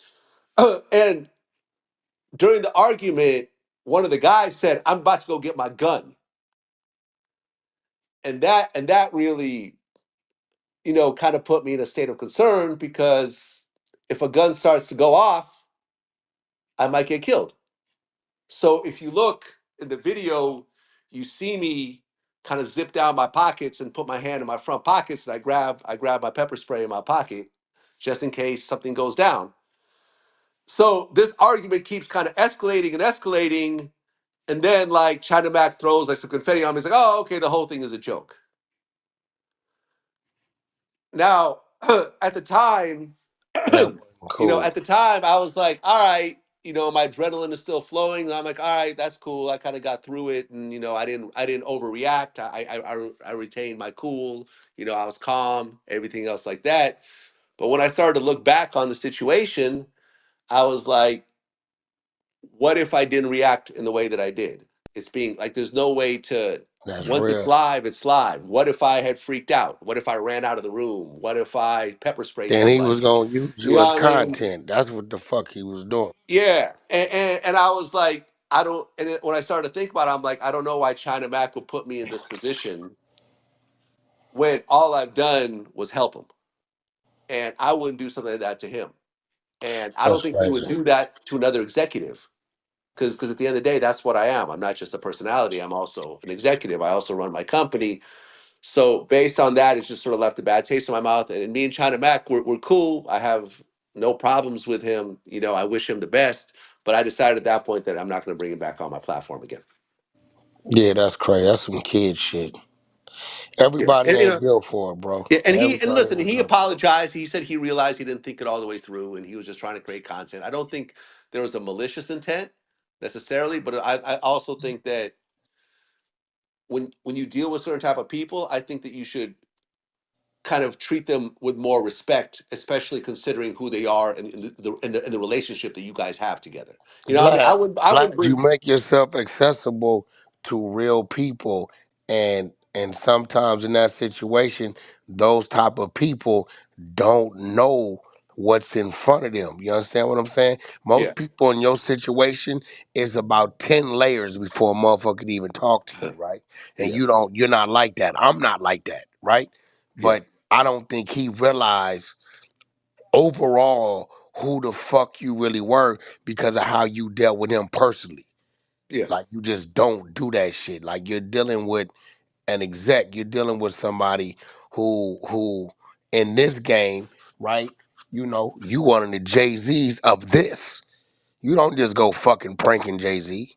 You yeah. don't just Right. fucking go prank Top Dog. Yeah, Don't I go, would have. you I know had what I'm Leo saying? Don't, Cohen on my show. The yeah. last thing on my mind was, oh, let me do a prank on Leo Cohen, the head of Nah, you're YouTube not doing Music that. Global. Like how I wouldn't even think to do something like that. It was like, Yeah. okay, I got this important person here. Let me treat him with the importance. And look, like I paid China Mac to come on my platform. When he asked me, I did it for free. You see what I'm saying? So it's like I'm already doing you a solid, and it just, like I said, it just made me decide that this is not going to be one of my regular guests anymore. But there's no problems between me and him. It's just that people drift Shit could have apart. went left, Vlad. That shit could have went real left if you really, yeah. It could have went left. Yeah, it could have been left. I You could have brought a gun know, with me Yeah, instead of that's pepper a spray. fact. I could have potentially shot somebody. You know what I mean? Like Not only that, Vlad, you could have had some fucking health issues, bro. And that shit could have triggered something. People got to think about these things. Y'all want to go prank motherfuckers and play games with motherfuckers. You know what I yeah, mean? Just because you looking at somebody, you don't know if they got, a heart problem situation. You don't know what the fuck is a high blood pressure situation. And then yeah, you do these type of things and it can lead to something. Then you're like, oh, it was just a joke. Yeah, but everything not yeah. funny. But the thing about this is this. It's like we could prank and we could do jokes, and like if you know me in person, I'm silly and I make jokes and everything else like that. But and I remember China Max said that his justification for it was, Vlad sometimes asks uncomfortable questions, sometimes he puts titles that make people feel uncomfortable and whatever, and I just wanted to make him feel a little bit uncomfortable. Well, you could call me to change a title. You don't have to answer a question, but to put someone in a room and then say there's a gun in the room is not a joke. It's not funny. I don't play around with guns. It's not a toy. You don't put a dress on it. You don't parade it around. If I take a gun out, it's because I want to kill somebody. I have to kill somebody. I have guns in my house. I know that once I pull a gun out on someone, I have to shoot them and I'm going to try to kill them because I feel that my life is in danger. I don't think throwing around, talking about guns is funny and content. It's not. I took it very seriously, and I just I don't know whether he told his man to do that or whether he was ad libbing, but I think it was a fuck up on a lot of different levels. I got a question for you, Vlad. Do you I heard you mention, or I heard some blogger mention, you feel like you solved the Tupac murder. Do you feel that way, or is that something that was taken out of place? I mean, I've said that before, but I say it very kind of tongue in cheek. It's like the only people that could solve the Tupac murder are Las Vegas district attorneys if they convict Keefe D. That's the only way officially it's going to get solved. The person that really broke the case was Greg Kading. He's the one that got the Keefe D confession. So I didn't really solve anything, but was I the first person to really lay out the story to the world that really kind of dispelled all the conspiracy theories that Suge Knight had him killed, the FBI had him killed, like he's in Cuba right now. I think I was the first person to the general public that put out the story that essentially solved the murder. But no, I technically did not solve anything. Keefe D is currently innocent until proven guilty. He may end up beating the case. Who knows? I got a text a week ago say he'll be home in a couple of weeks. He might be. And his bail He, is there. He got yeah, a I bail. mean, he's got a bail. If he comes up with the bail money, then he'll be home. And then and then there's a trial that's going to happen. I think in I don't know next year sometime. Next year sometime, yeah. Yeah, who knows? I mean, and his lawyer is saying that Keefe's a liar and he made up all this stuff for some money, and he wasn't even in Las Vegas. And if they're able to prove that, then He that's reasonable doubt, and no he'll walk way. free. No way they said he wasn't in Las Vegas. His lawyer said that. There's an interview on a Las Vegas news station that shows God exactly that. damn. Yeah. So you have to. This is what the lawyers do. Yo, what's up, Vlad? This King Guap again. What's up, man? Do you have any words of wisdoms to get the upcoming people that's doing interviews and podcasts? I think that number one, the biggest thing is consistency. Once you start, you have to be prepared to keep going every week for potentially years. When you look at all the big podcasts, all of them took a long time to ramp up. Math Hoffa took them a long time. Um, took a long time for academics. Took a long time for me. So a lot of people think, okay, I'm going to keep ramping up, and I'm going to get that one episode. My first episode is going to be so big, I'm going to blow up. That's probably not going to happen. You're going to be prepared to do 50, 100 episodes before people start really paying attention. So that the consistency, I think, is key. Um, and the other thing is the guests. When you look at all the major podcasts, they all have a high level of guests. When you look at Shannon Sharp and who he gets, you look at Nori and who he's getting. You look at academics and the type of people that he's getting, and even Adam 22. I'm saying, like, he's gotten a lot of people that really early, like King Von and XXX Tentacion, and and so forth. The strength of the guests has to matter, and I think probably the third thing is you have to realize and really lean into who you are and what makes you unique. Like, that when you watch a Vlad TV interview, you're gonna get a lot of police type questions, right? I don't hide from that. I don't sit there and say, oh, all these people are talking bad about me. Let me go ahead and change my style to appease social media. Like, nah. Like, we're going to lean into it, and we're going to really ask the type of questions that people expect us on our platform. When you look at Matt Hoffa, he's got that barbershop, setup. And this is what he leans into. So you have to be authentic to who you are and not try to placate everybody and play the middle and just try to please everyone, because ultimately it's not going to go anywhere. People, the Joe Rogans of the world, you know, these types of guys and females, they are very distinct. Tasha K, even, when you see a Tasha K interview, what you're going to be in for. She leans into it, even to her own detriment sometimes. So that's the thing. You got to figure out who you are and really express that consistently on the platform that you've created. All right, thank Yo, you for that. so Vlad, you got a lot of content out there. You got a lot of viral clips out there. I want to throw a few out there Hmm. and get your take on them. The first one I want to throw out there is the Soldier Boy Yeah, video. right. Um, yeah, like. the when you're doing an interview, you don't really realize what you have. You're with me, I'm kind of zoned out. I'm thinking about the next question. I'm thinking about how I can incorporate what he's doing. So when I asked Soldier Boy about that home invasion, he did the whole pow pow, that whole thing.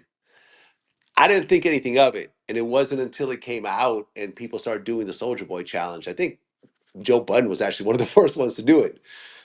And it just kind of became, you know, a life of its own. So that was an interesting interview. And, but I didn't really know it was going to do what it did. And I mean, It Childish went crazy. Gambino, when he did his music video for "Feels Like Summer," like he recreated the Soldier Boy interview in the actual animated, video. Like it kind of became a cultural thing, which I didn't think was going to happen, but the internet has, the internet's undefeated. They're going to do what they do. All right, the next one I want to ask you about is the little Boosie one when he was talking about D Wade's son about chopping the chopping the thing off. Listen, man, Boosie's going to be Boosie. Boosie's another one of these guys that really lean into who they are. Boosie has a game manager who is with him all the time. His daughter is gay, but he has his thoughts about raising kids a certain type of way, especially trans kids. I personally think that if you want to be trans and if you want to transition, that shouldn't be done before you're 18. Until you're an adult, you shouldn't be able to make those types of decisions. And people have a differing set of opinion for it. I think Dwayne Wade loves his son and he wants to support him to the best of his ability. And the decisions he's making, I think, come out of love. But when you start parading, you start going on media runs and parading this around, people are going to have their opinions and they're not always going to be positive. But Boosie's going to say what Boosie's going to say. I don't always agree with everything Boosie says. There's a lot of stuff I do agree with Boosie says. What Boosie says. But Boosie's going to be Boosie. Word. The Bradley Daylight interviews. Yeah. The thing with Daylight is that, like, when he walks in the studio, you don't know who you're going to get. Like, he always, for the last like dozen or so interviews leading up to the Bradley one, he always had something different, weird about what he would dress up as. Like, he would not wear a shirt and have a whole bunch of purple rags on and a bunch of weird, colored on tattoos. Or once he came in, he didn't have a head. He had like this headless thing going on. And with the Bradley episode, he came in with his face painted white and a blonde wig. And I remember just cracking up when I saw it. And, I got introduced to Bradley, and that kind of became kind of his biggest character. In fact, Wack, I think that's when he talked about Blueface for the first time. And I think Blueface reposted it. Yo, when you gonna have the Whack 100 Bootsy face off, bro? That'll be Boosie big face on like. off. Shit. Yeah, we know that's my Oh partner. shit, Listen, that'd I'll be talk to lit. him. Y'all yo, y'all kind of went at it at one point. nah, So, we ain't never win that. We had our social media thing. yeah, See, when guys like me and Bootsy gonna go at it, then nobody knows, yeah. right? But we had our social media thing, and tell Bootsy, I think he's gonna duck it because he knows my facts are there. I think he's scared of the facts I'm gonna put on the table. I think when it comes to someone like a Boosie, it's not going to happen on camera. If the two of y'all get on the phone together and work We've out done whatever. that. We did that 10 times. You know that's my partner, right? You Okay, don't know each I other. didn't know. Yeah, I didn't know. Yeah, yeah, yeah, yeah. That I would. That's why Yeah, when you ask him about it, he gonna think about it. He know it'll work. But ask him about it because I'll bring it up. But you yeah, also got to think that Boosie doesn't really do interviews with other people. All of our interviews are I just ain't between just Soldier other and people. us. That motherfucker that been in studios, we done did all kind of shit together. It's some Yeah. conversations we need to have. God damn it, and tell him we gonna bring it to Vlad. What's the problem? Hey man, listen, I'm down for it. You're gonna have to convince Boosie. If Boosie's down for it, I'm down for it. Man, it'd be great for the culture. Yeah, I I wouldn't mean, turn it at the down. end of the day, we share one thing in common. We respect the Vlad platform. I Yeah, mean, Boosie, we all partners, Boosie. I mean, shit. We yeah, man. respect the Listen, Vlad I'm with platform. it. I'm totally with it. But it's ultimately down with Boosie. Now, I remember there was a whole thing that happened recently where Aiden Ross, he was supposed to interview Boosie, and he actually offered him, a good amount of money to do the interview. And the day the interview was supposed to happen, Aiden's assistant called up Boosie and said, "Hey, instead of you just doing the interview, we're gonna have you and Charleston White together." Oh And him nah, and but Charles, nah, yeah. that's some And bullshit. Boosie was like, "Nah, I'm not gonna do it." Nah, that's And some bullshit. yeah, Yeah, that was some bullshit. And then Aiden basically said, "Oh, I canceled it because of my friendship with Charleston." Now you didn't cancel it. You try to do a bait and switch yeah, and that's some nah, and put that's some two bull. people on live who don't like each other, which is whack. Like Yeah, I that's didn't some respect that. bullshit. Nah, Yeah, that's some bullshit. yeah, That, yeah. I I didn't. think the only person that'll do a sit down interview with Charleston White right now in that lane is probably be me. And Yeah, I talked to Charleston about the interview. I said, listen, we're gonna interview. These are the things you can't say. I'm telling you what you can't say. Right now, I'm gonna sit down and be professional. I'm gonna interview you. But these things, if you start to say these things, then you're gonna experience some other shit. You know what I'm saying? You can't get up there. You can't say fuck the Crips. You can't say fuck the Bloods. Right? I don't want to hear about no rape and shit. None of that type of shit. yeah. Other than that, we can have a conversation. Don't think because I'm a Blood, you can get up there and disrespect the Crips and vice versa. You can't do that. So, he was all for it, and then I didn't hear nothing from him again. Listen, Charleston is Charleston, and he gonna do his own way. Sometimes to his But own detriment. I You know. Yeah, yeah. Some shit has longevity, some shit has a little life. So we'll sit back. We done see a bunch of people go up, come Yeah. down.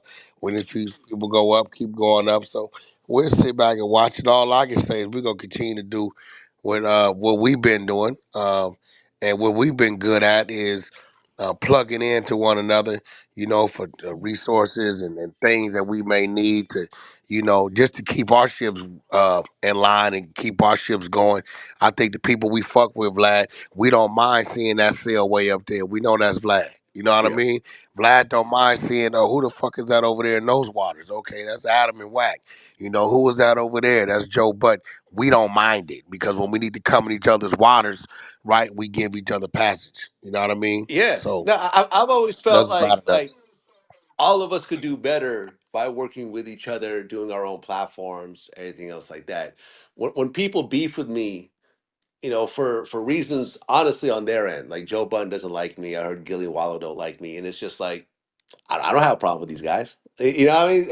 And we all lose out by not working together. Me and Nori had a falling out, but we fixed it. And we came together as men.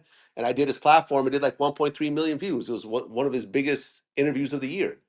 And this is how we all win by working with each other because none of these beefs are serious. Like none of them are. It's all just competition or I don't even know what it is. But it's not about business. And at the end of the day, what are we doing it for?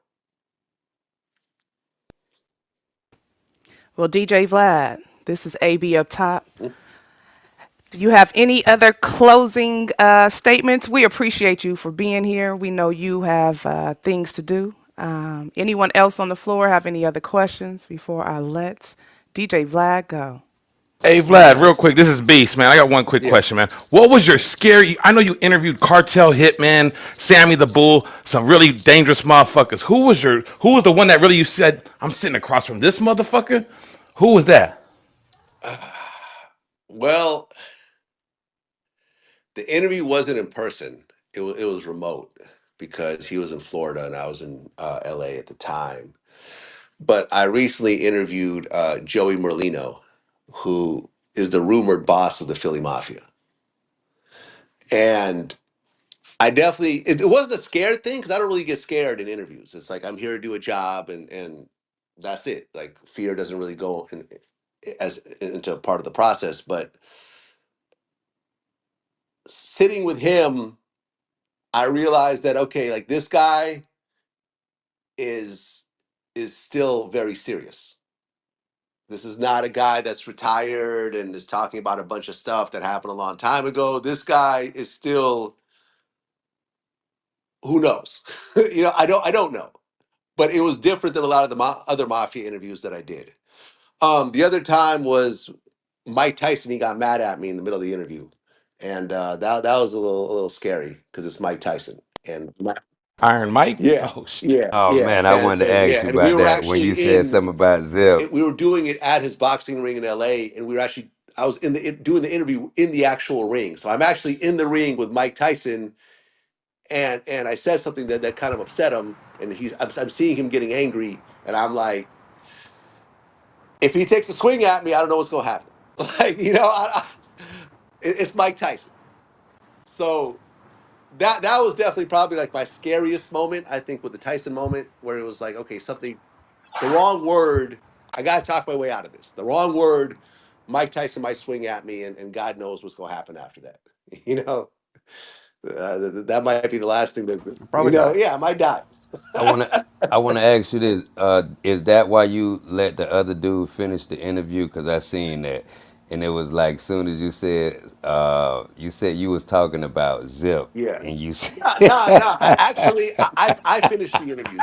Zab Judah. It was really Zab Judah's interview. He did the right, real interview, and then and I was there the right, whole time. And at the end, I was like, "Hey, Mike, do you mind if I ask you a couple questions myself?" He's like, "Yeah, go ahead," because Mike was already familiar with me. I'd already interviewed dudes that he knew. So yeah, I finished off that interview myself. In all honesty, but okay, yeah, it was Mike Tyson, man. I mean, right, it is right. what it is. You said something about Zip. He attractive. Yeah, yeah. I said, right, why are you attracting right. street guys? Like, what do you mean attracting? I'm like, oh shit, Mike Tyson just thought I called him gay. Like, no, I didn't mean that. I didn't mean that. Really, I'm not calling you gay, Mike. Let me talk my way out of this. I'm not. That's not what I meant. That's not what I meant. But yeah, I mean, these things happen. DJ. Uh, Um, well, Wack, you Uh, have something else? The crazy part about it is Mike is a real easygoing guy. I guess for me, I know him, so it's kind of like, but he does have this look in his eyes where you like, okay, what the fuck is going on in there? Like, you know what I'm saying? Like, yeah, because he'll just look at you with this cold yeah, stare. He don't mean nothing by it, but if you, yeah. No, I mean, look, who's gonna yeah, he stop him? flipped out on TK Kirkland. If you watch the TK Kirkland interview, like Mike was like, he says like, yeah, and I really hate myself, and TK's like, no, Mike, you don't hate yourself, but don't tell me how I'm supposed to feel. Don't tell me how I feel. And it was a moment, or when Yeah, Mike a damn fool.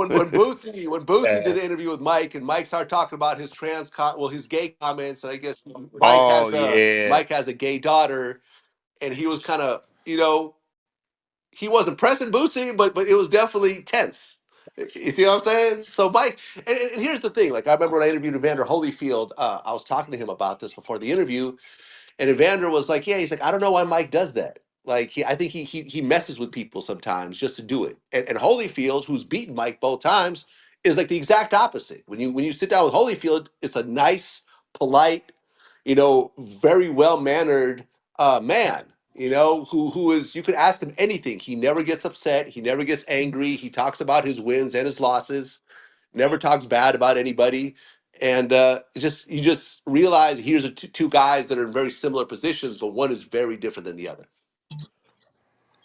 Well, Mike is burnt out in his own way, respectfully. That's my partner, right?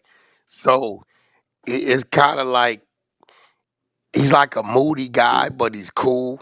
But you really can't read him because he has this fucking 1,000 mile Yeah, empty yeah, stare. So you yeah, like, you know what yeah. I'm He has saying? You that. don't Yeah, know if you're gonna trigger him.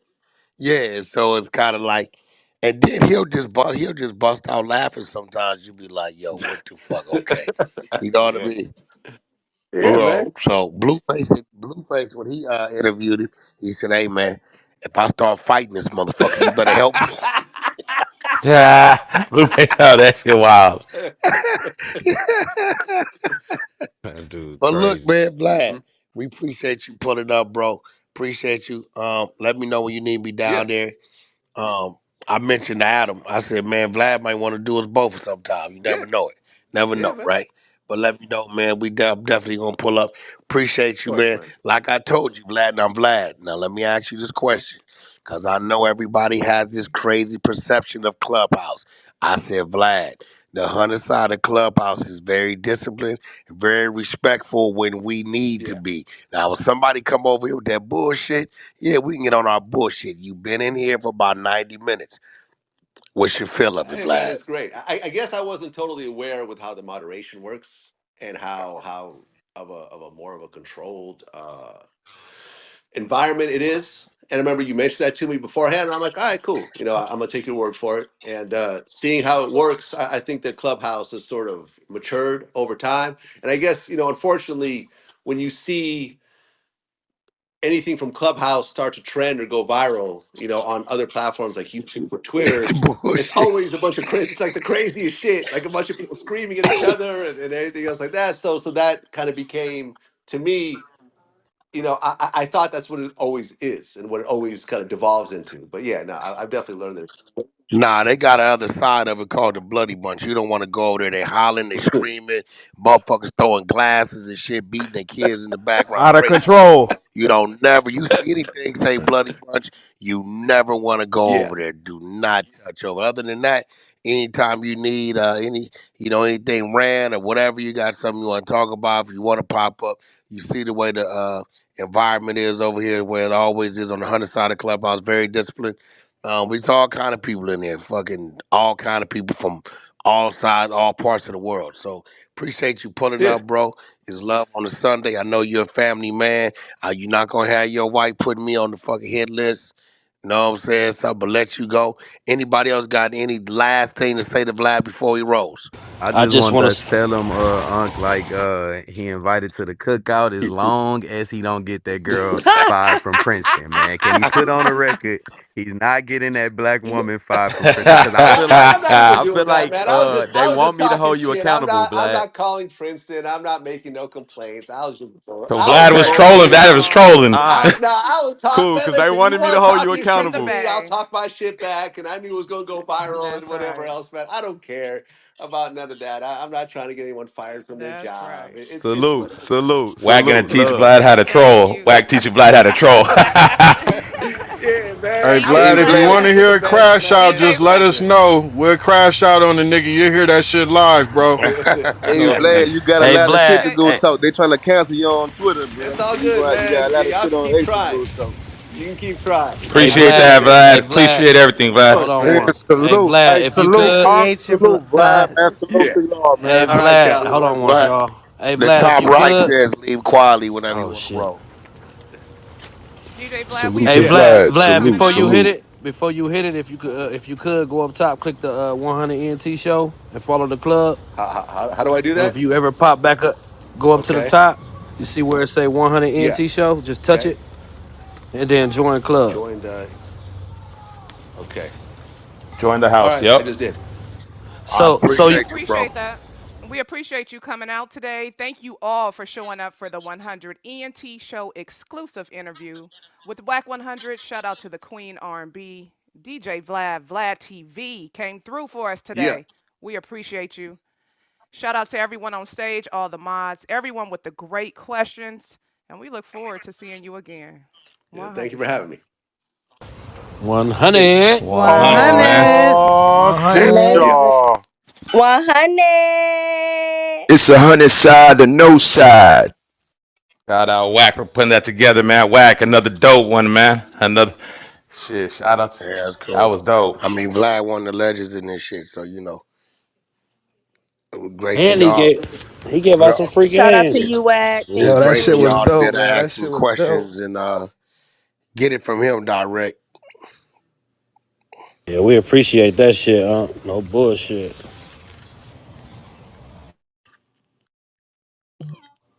If y'all did enjoy the interview, go ahead and throw some hundreds in the chat. Let us know what y'all thought about it. We appreciate everybody again for showing up and showing out. Y'all, we did awesome. Do he know how 100. to leave? He probably don't know how to leave. Shout out to Vlad, man. Vlad, at top right, it says leave quietly up top right in red.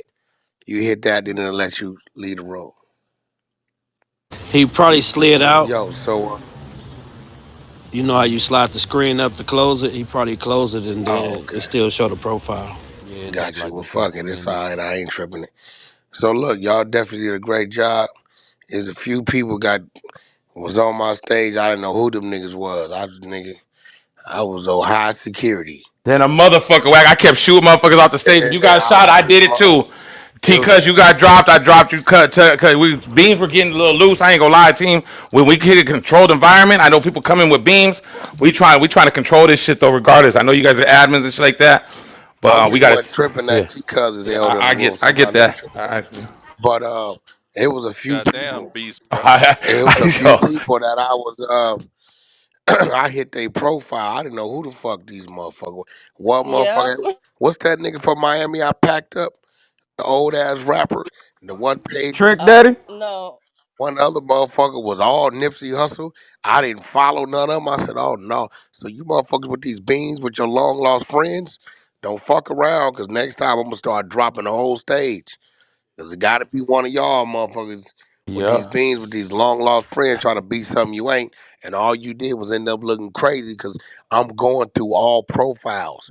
When y'all was asking questions, all I was doing was going through the whole Hey, stage. Wack, I ain't gonna lie. Just to Them let you two know, I know them you're gonna get two a two message. them two I them shot two Stan out the friends on room the because I stage. didn't want nobody to accidentally bring him up, so I shot him out the room, man. That was me.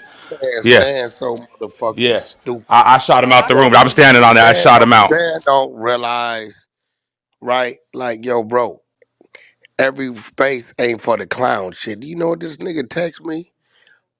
Vlad told me when I got Drake, to go get Drake, and then he was gonna interview me. Man, shut the fuck up, bro. Like Yeah, this dude be on so Vlad many text drugs, him. he starting to yeah. believe his own fucking lot, bro. You not coming on my stage asking this man no dumbass shit. Want to come on my stage, say some weird shit, just so you can have a clip. For all you niggas out there, nigga, I'm cracking down. All you niggas doing weird shit, saying weird shit. I used to come in your room support. It ain't happening no more. When we done finna get back to really my media shit, bringing celebrities and bringing guests over here, nigga, all you niggas is weird and all that.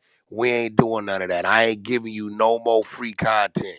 Y'all want to bang? I'm gonna let you bang with my knives. I'm gonna mute the fuck up, right? All you motherfuckers that got my shit on YouTube in a minute, y'all keep playing, that's gonna get scrubbed. So either motherfuckers gonna get some respect in their life or you gonna get the fuck out of my life.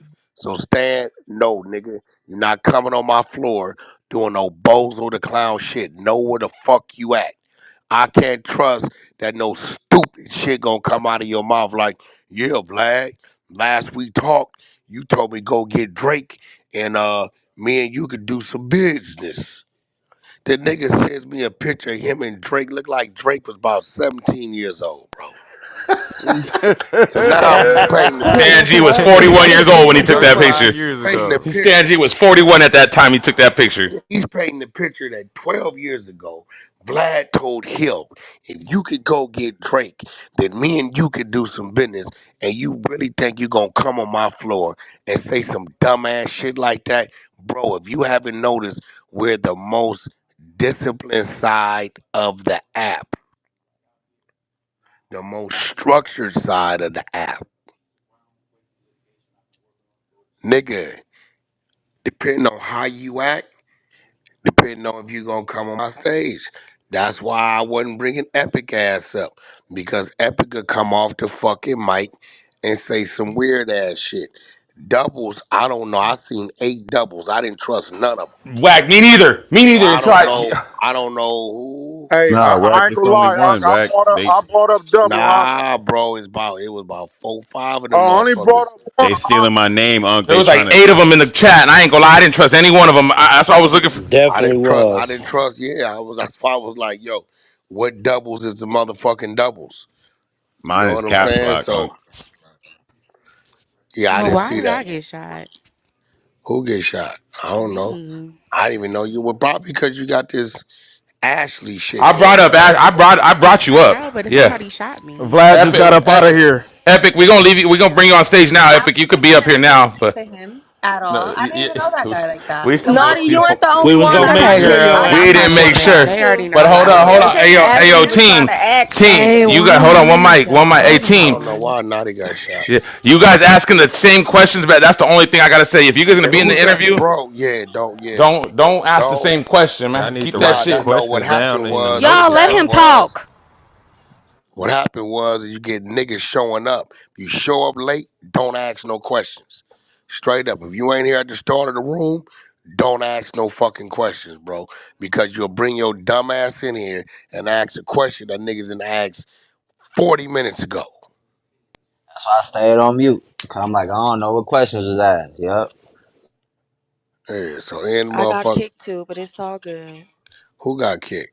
Yeah, Killer. I got shot Lady too. I killer. ain't going. Yo, I just want to It's ask. We all good already though. stated who we was bringing on the stage. Why we got all these other motherfuckers on the stage? Then we didn't talk about that. No, that's no the Kevo, bean. I kicked you because you was off mic. You didn't know it, so Oh I just damn. had to hurry up and put you Yeah, down. I Hey, I ain't see. gonna lie. Appreciate it, AB. I brought up double gas.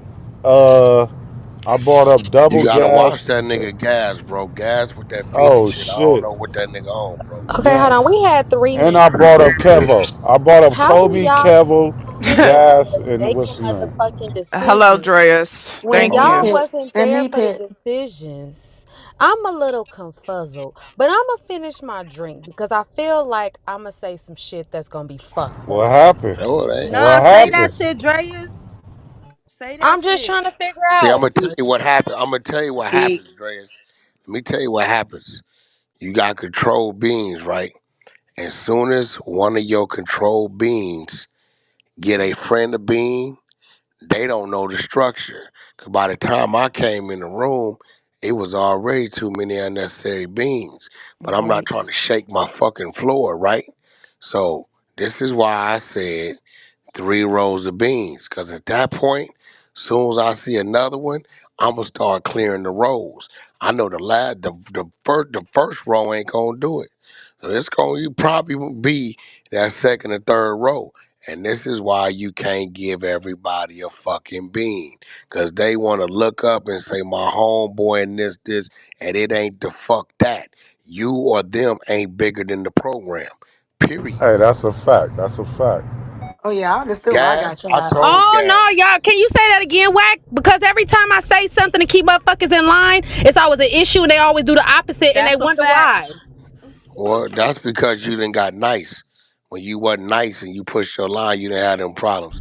You All getting right, soft. So all Raggedy this, Dre's is you getting need to back get then. back And to see, you used to I be. tried to be nice to you, raggedy rat Dreas, we gotta bastard bring the motherfucker. raggedness All back. We right, gotta bring that say shit less. Hey, back. Fuck hey, all Gas, you I'm hoe gonna We be gotta ass bring pussy real. that ass shit back. I'm niggas. gonna Hey, say it so again. what I'm gonna happened with say it gas, again, son?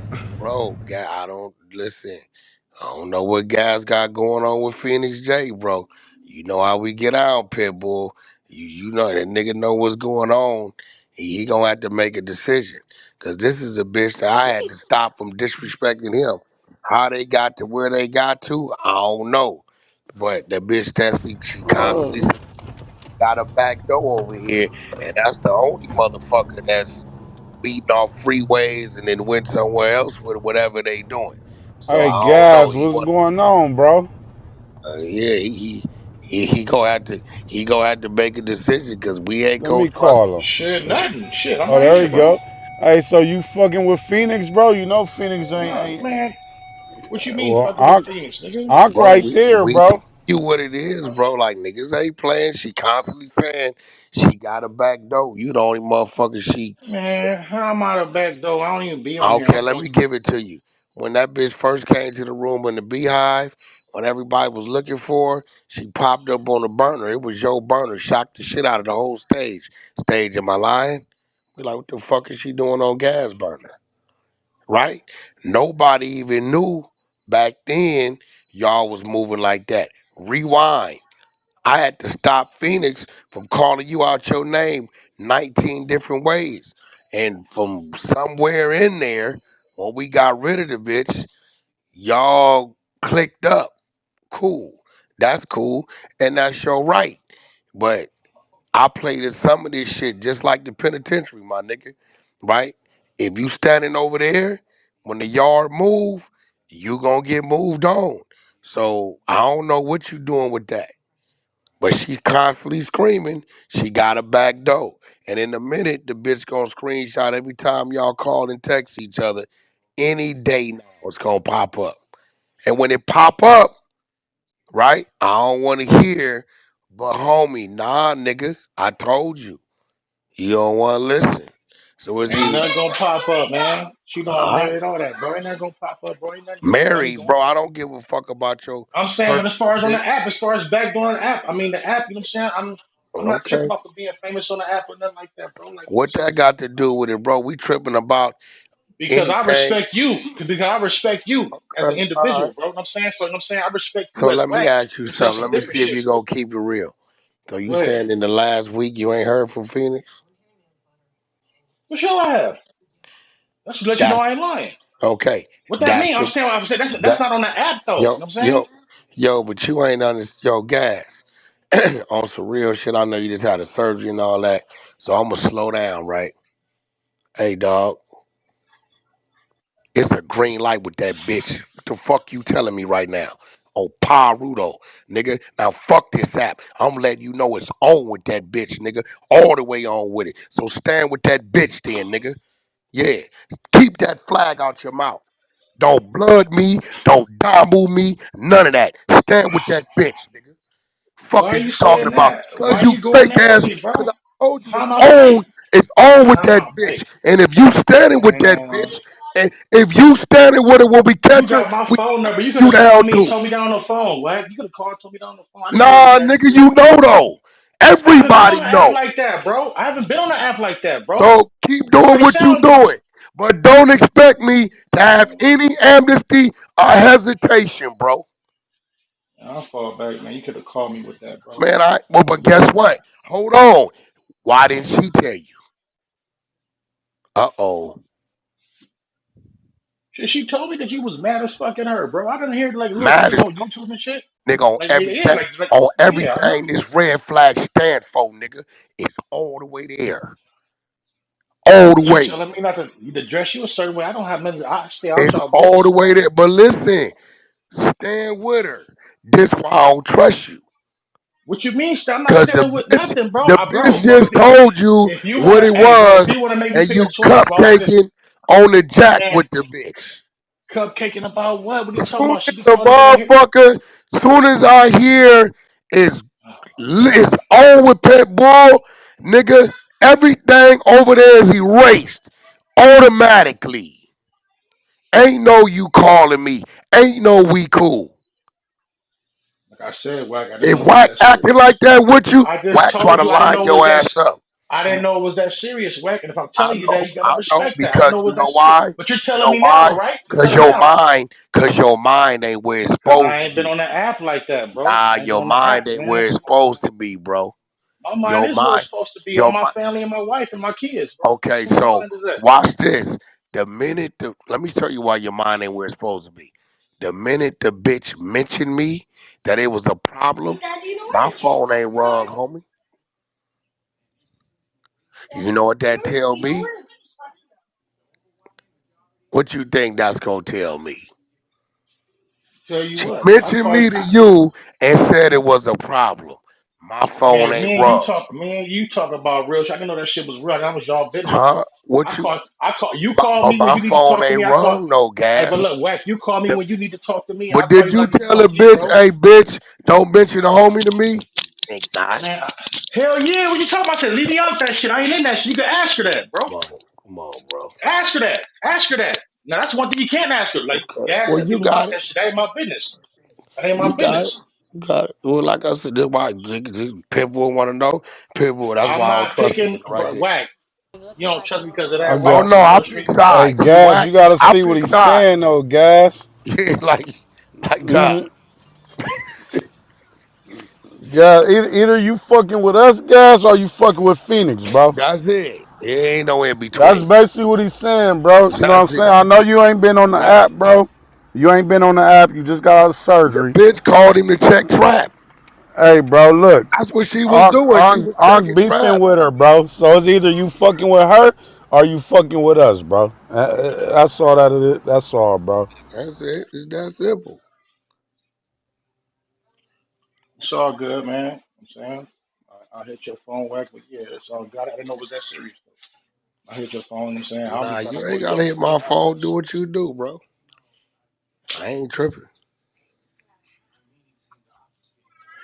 I'm saying I'll be trying to get on some music shit with you, shit like that. I ain't tripping off that shit, bro. You know what I'm saying, but I mean, I feel what you're saying though. As far as that, I just didn't know it was that deep. I didn't know it was on some like set shit or whatever. But I get that. You know what I'm saying that's your people's, and you know what I'm saying let that shit ride, bro. So if you want to stay picking a side, you know what I'm saying, I just You stay got out it, the bro. shit. But I mean, they just asked me why I don't trust. Why I don't trust it?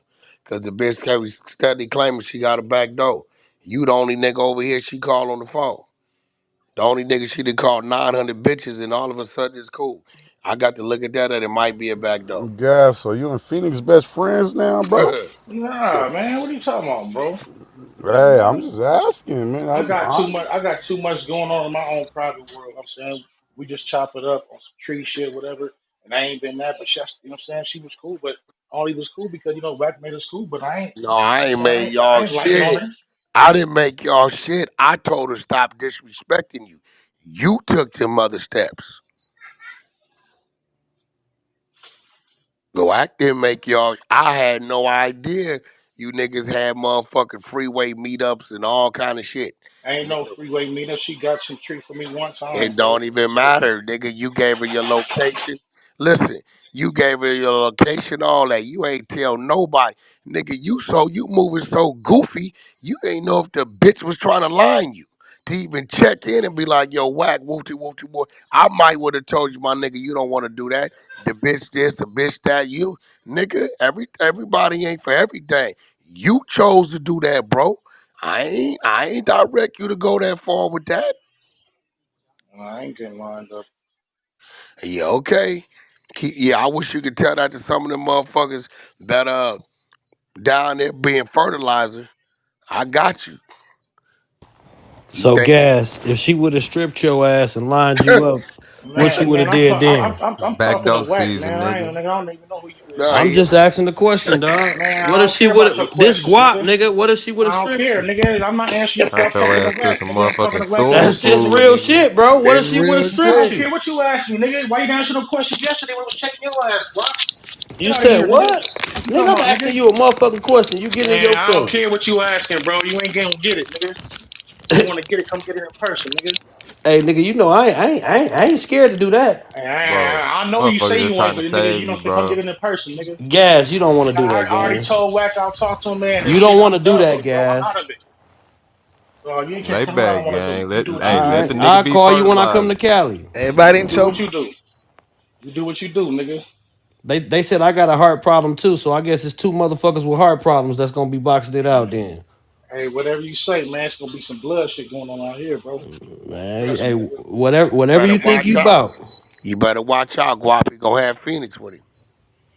I ain't I'm worried gonna about that shit. I'm gonna have Papa with me, nigga. That's what I'm gonna have with me. Papa He and gonna some real have goons, Phoenix with him. some cutthroats, He gonna some have real Phoenix cutthroats with. in here. This Yeah, nigga cutthroat. he getting You mad because he just got hey, caught up. you said that right. Yeah. He gonna have a cutthroat with you.